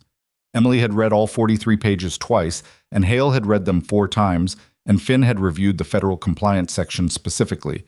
And when Emily put her signature on the last page, it was with the particular grounded finality of someone who understood exactly what they were signing and had made the decision clearly. She walked out of the conference room into the hallway, and the hallway was the same hallway it had always been. The same linoleum, the same institutional lighting, the same distant sound of the hospital doing what hospitals did. And she stood there for a moment with Diane against her chest and Hale beside her, and she took a breath that was longer than the preceding ones. "That's it?" she asked. "The civil piece," Hale said. "The IG investigation runs its own timeline. The AG's review of Welland runs its own timeline. You're not required to participate actively in either unless you're called, and if you're called, I'll be there." She paused. "But for your part in this, yes, that's it." Emily looked down the hallway towards the elevator bank. Greer appeared in the conference room doorway behind them. "Ms. Carver?" Emily turned. "The board will issue the statement Monday," Greer said. "It goes to the press and to every staff member simultaneously. I insisted on the simultaneity. I didn't want the staff to read it in the news." She paused. "There's something else. The independent investigator we retained. She's already identified 2 additional accommodation failures in the orthopedic department from the past 18 months. Unrelated to your situation, related to the same structural gap." Her expression was even and direct in the way it had been since the first morning. "I want you to know that the process you set in motion is already larger than your case." "I know," Emily said. "That was the point." Greer looked at her for a moment. "I'm sorry it cost you what it cost." Emily considered that. The cost had been real. The 11 hours on a monitor, the surgery, the NICU days, the 14 months of working under conditions that had been shaped in part by a man who was building a case against her before she'd given him a reason to. The cost was not abstract, and it was not erased by the settlement or the board statement or any of the things that had happened in the past 2 weeks.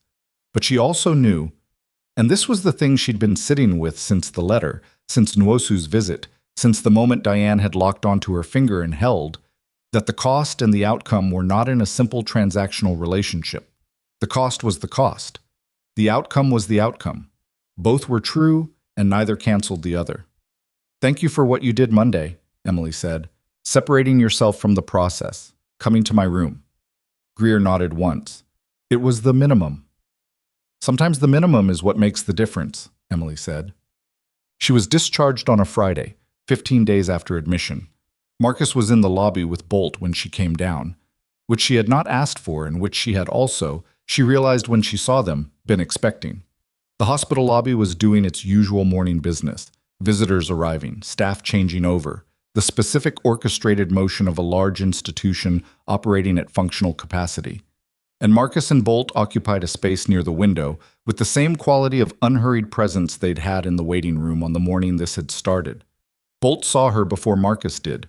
The dog stood, and his tail moved, not the frantic enthusiasm of a younger animal, but the contained, purposeful acknowledgement of a working dog registering something significant.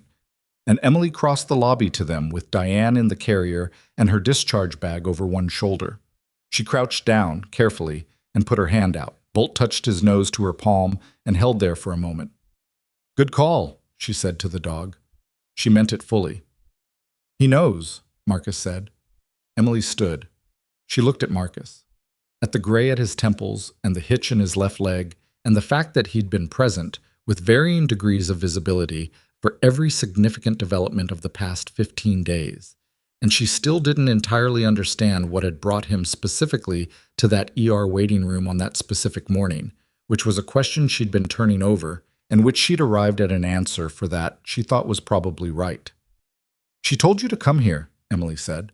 "Waller, not just to be in the system. She told you to come to this specific hospital." Marcus looked at her steadily. "She gave me a list," he said. "3 places. Said Bolt's cardiac history made periodic monitoring necessary, and that these 3 facilities were the best options in the region for his specific care profile." He paused. "I'd already been to the other 2. "She knew I was here," Emily said. "She knew you'd end up somewhere like here," he said. "She didn't know exactly where, but she'd done enough research on your pattern, where people like you go after discharge, that she'd narrowed it." Emily thought about that. A woman she'd never met, in the last year of her life, studying the patterns of former combat medics who'd returned to civilian healthcare, figuring out where they went, what they did, what they needed, and setting up the conditions for them to be found before they ran out of time to be found. It was extraordinary, and it was also just work. The careful, patient, unglamorous work of someone who had identified a problem and addressed it systematically, without announcement, without recognition, without knowing whether it would succeed. Emily understood that kind of work. She had been doing it her whole career. "I want to visit her grave," Emily said. "When I'm ready. I want to, I don't know, say something." "I'll take you," Marcus said. "Whenever you're ready." But the board statement ran Monday morning. Emily read it at her kitchen table, laptop open, Diane in the bouncer chair that her sister had shipped from Phoenix with a note that said, "I know you would never have asked for this, so I'm sending it anyway." The statement was exactly what the settlement had specified: direct, specific, naming the failures by type and department, committing to the structural changes in concrete terms. It did not perform contrition in the theatrical way of institutional statements that were designed primarily to be read aloud at press conferences. It was plainly written, and it said what had happened. Her phone began to receive messages shortly after it ran. Dana first, a long text that Emily read twice and then set aside to respond to properly later. Priya, the nurse who'd hung her first IV in the monitoring room, who Emily had exchanged fewer than 20 personal words with in 14 months, and who sent a 3-line text that said more than 3 lines usually said. Dr. Sato, whose message was brief and clinical on the surface and not on the surface at all. And then, an hour after the statement ran, a message from a name Emily didn't recognize at a number she didn't have saved. The message said, "I saw the statement. I've been at this hospital for 6 years. I didn't think it was possible for something like this to change. Thank you." Emily read it once and didn't respond immediately because she didn't know yet what the right response was. She sat with it instead, the weight of it, the specific weight of a person who had been somewhere for 6 years believing that certain things couldn't change and had now received evidence that they could. She thought about what she would have thought 6 years ago if someone had told her that the work she was doing in a forward operating base in an unnamed valley would eventually matter in a hospital in Colorado. She would not have been able to see the line between those two things. The line was not straight, and it was not obvious, and it ran through losses and decisions and years of being invisible in rooms where visibility would have helped her, and choosing to stay anyway because the patients needed someone who was present and focused, and she was that person whether anyone acknowledged it or not. She responded to the message, "It was possible because you were still there." That's not a small thing. She didn't know if it was the right response. It was the true one. 3 weeks after discharge, Emily went back to Redwood Valley Medical Center for the first time. Not to the ER. Not as an employee. Her employment status was one of the negotiated terms, which had given her the choice of return with modified conditions or a clean separation, and she'd taken until the last day of the decision window to make the call. She'd chosen to return because the reasons she'd come to this hospital in the first place were still valid, And because she'd decided sometime in the second week that leaving would feel like the institution had succeeded in removing her, which was a specific feeling she didn't intend to provide anyone. She went to the lobby. She went to the wall near the elevator bank where the hospital's acknowledgement display had been updated as part of the settlement terms. A permanent installation, not a temporary posting, documenting the accommodation protocol changes and the names of the nursing staff whose cases had led to the review. Her name was there. So were the two other nurses. Hale had pushed for the names to be included by choice. Each woman had been given the option to be anonymous, and all three had chosen to be named. Emily stood in front of the display for a moment. Behind her, the lobby was doing its morning business. To her left, the elevator banks opened and closed with their steady institutional rhythm. She thought about what Patricia Greer had said. The process you set in motion is already larger than your case. The independent investigators' report had identified 7 accommodation failures across 3 departments in the past 3 years. 7. She hadn't known any of those 7 people by name and hadn't known about their situations, and the fact that they were now part of a formal review process had nothing to do with Emily's choices, and everything to do with Emily's choices simultaneously, in the way that individual actions aggregate into institutional change without any individual being able to claim the whole of it. She was not the hero of their stories. She was a catalyst in a process that included Patricia Greer and Veronica Hale and Linda Sato and Dana Marsh and 2 nurses who had been willing to put their names on a statement when they could have stayed quiet, and a woman named Diane Waller who had set conditions from a distance and never seen the outcome. Emily put her hand flat against the display, briefly. Then she took it away and went to the elevator. She had a meeting with the NICU nursing director about developing a post-discharge monitoring protocol for high-risk maternal patients. It was not a glamorous project. It involved a lot of paperwork and some committee meetings, and the specific friction of trying to change how a large institution does a small thing consistently.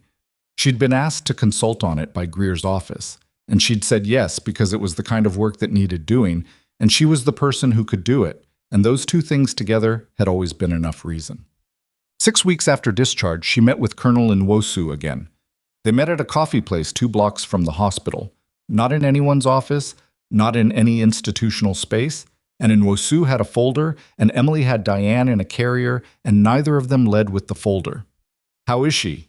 Nwosu asked, looking at Diane with an expression that was professional and also simply human. "Opinionated," Emily said. "Thriving." "Good." Nwosu opened this folder. "The advisory program. I want to walk you through the specifics." Emily listened. The role was real, and the structure was real, and the compensation was real, and the work it involved was exactly the kind of work she'd been doing informally for her entire civilian career, bringing military medical discipline and field-hardened protocol instincts into institutional settings that had never operated under field conditions but shared more of the same fundamental problems than they usually recognized. The difference was that doing it officially, with Army Medical Command affiliation, meant she could push harder and be heard differently and train other people to carry the same approach, rather than being the single quiet, competent presence in a room full of people who didn't know what they were looking at. "I want to start in January," Emily said. "Diane will be 4 months." "January works," Nwosu said. "And I want Redwood Valley to be part of the initial pilot cohort," Emily said. "Not instead of, in addition to other sites. It's where the process started. I think there's something to finishing it here." Sue considered this. "The program typically avoids—" "I know what the program typically avoids," Emily said. "I'm asking you to make an exception based on specific circumstances." Nwosu looked at her for a long moment. Outside, the Colorado afternoon was doing the thing it did in late spring, the light sharpening toward clarity. The air still cold, but the light convincing. "All right," Nwosu said. "We can structure that." Emily nodded. Diane, against her chest, made a sound that was approximately contentment. Marcus came for her on a Saturday in May. He drove a quiet truck, Bolt in the back with his chin on the rear seat, and they went to a veterans cemetery 40 minutes outside the city where Diane Waller had been buried, at her own request, near the section reserved for Medical Corps personnel. The grave was simple. The inscription was name, rank, dates, and the unit designation she'd served under, which was information Emily hadn't known and stood reading twice, and felt the particular quality of standing in front of something that tells you more about a person than you'd understood before you arrived. Emily didn't have a prepared thing to say. She'd learned a long time ago that prepared things were usually for the speaker's benefit rather than anyone else's, and she didn't think Waller would have been interested in prepared things. She stood there for a while. Bolt sat beside her, which he'd done without instruction, which was consistent with everything else he'd done. "I didn't do it the way you would have wanted," Emily said, eventually, to the stone. "I was late. I was stubborn. I ignored numbers I should have been tracking, and I let people make me feel like the inconvenience they told me I was." She paused. "I'm working on that. Not on being less stubborn. That's structural at this point. But on the other part." She stood there a bit longer. "She's named for you," she said, "in case no one told you." The May wind moved through the section, the quiet and specific kind of wind that belongs to open places, and Emily stood in it for another minute before she took a breath and turned away. Marcus was leaning against the truck at a distance that was respectful and present, and Bolt walked back to him at Emily's heel in the unhurried manner of a dog who had decided where he belonged in a particular moment. They drove back in mostly quiet, which was the right kind of company for that drive. There is a kind of courage that announces itself. It wears the right things and arrives at the right time and lets itself be seen, and the world knows what to do with it. It pins something on your chest and takes a photograph and files the paperwork. And then there is the other kind. The kind that shows up for the overnight shift when its back hurts and its numbers are bad and two orderlies are laughing by the supply cart. The kind that answers the question directly instead of the question that would be easier to answer. The kind that spends 14 months being the most competent and most invisible person in a room and does the work anyway, not because recognition is coming, but because the work is there and the patients are there, and those two things are the only math that has ever made sense. Emily Carver was not a perfect person. She'd ignored her own symptoms with a stubbornness that had cost her and nearly cost her daughter. She'd kept herself isolated in a building full of people who might have been allies if she'd let them. She'd carried a grief she hadn't processed, and a history she hadn't shared, and a set of skills she'd hidden so long she'd half convinced herself they didn't define her, when the truth was more complicated. They were part of her, woven in, present in everything she did, whether she named them or not. But she had also, on a Tuesday morning, when a dog sat down in front of her and looked at her with absolute specific attention, made the call. She'd taken her own blood pressure. She'd typed the referral. She'd gone upstairs. That was not a small thing. That was, as it turned out, the thing that started everything else. The world doesn't always see people like Emily Carver until something forces the view. That's not a statement about the world being good or the world being bad. It's just the way certain people move through it, doing necessary things without announcement, bearing more weight than is fair without complaint, trusting that the work is enough even when no one confirms that it is. Sometimes it takes a dog. Sometimes it takes a woman who spent her last year setting conditions that would outlast her, for people she cared about and had never met. Sometimes it takes the specific, unlikely convergence of a retired military K-9 and a desperate administrator and a federal investigation and a board member who decided, at 70 years old, that she was tired of the other kind of room. What it always takes, underneath all of it, is the person in the middle holding on. Emily Carver held on. Her daughter was thriving. Her name was on a wall. The protocol was changing. The work was continuing. She had never needed the applause. She had only ever needed the chance to do one more thing that mattered. She had it now. She intended to use it.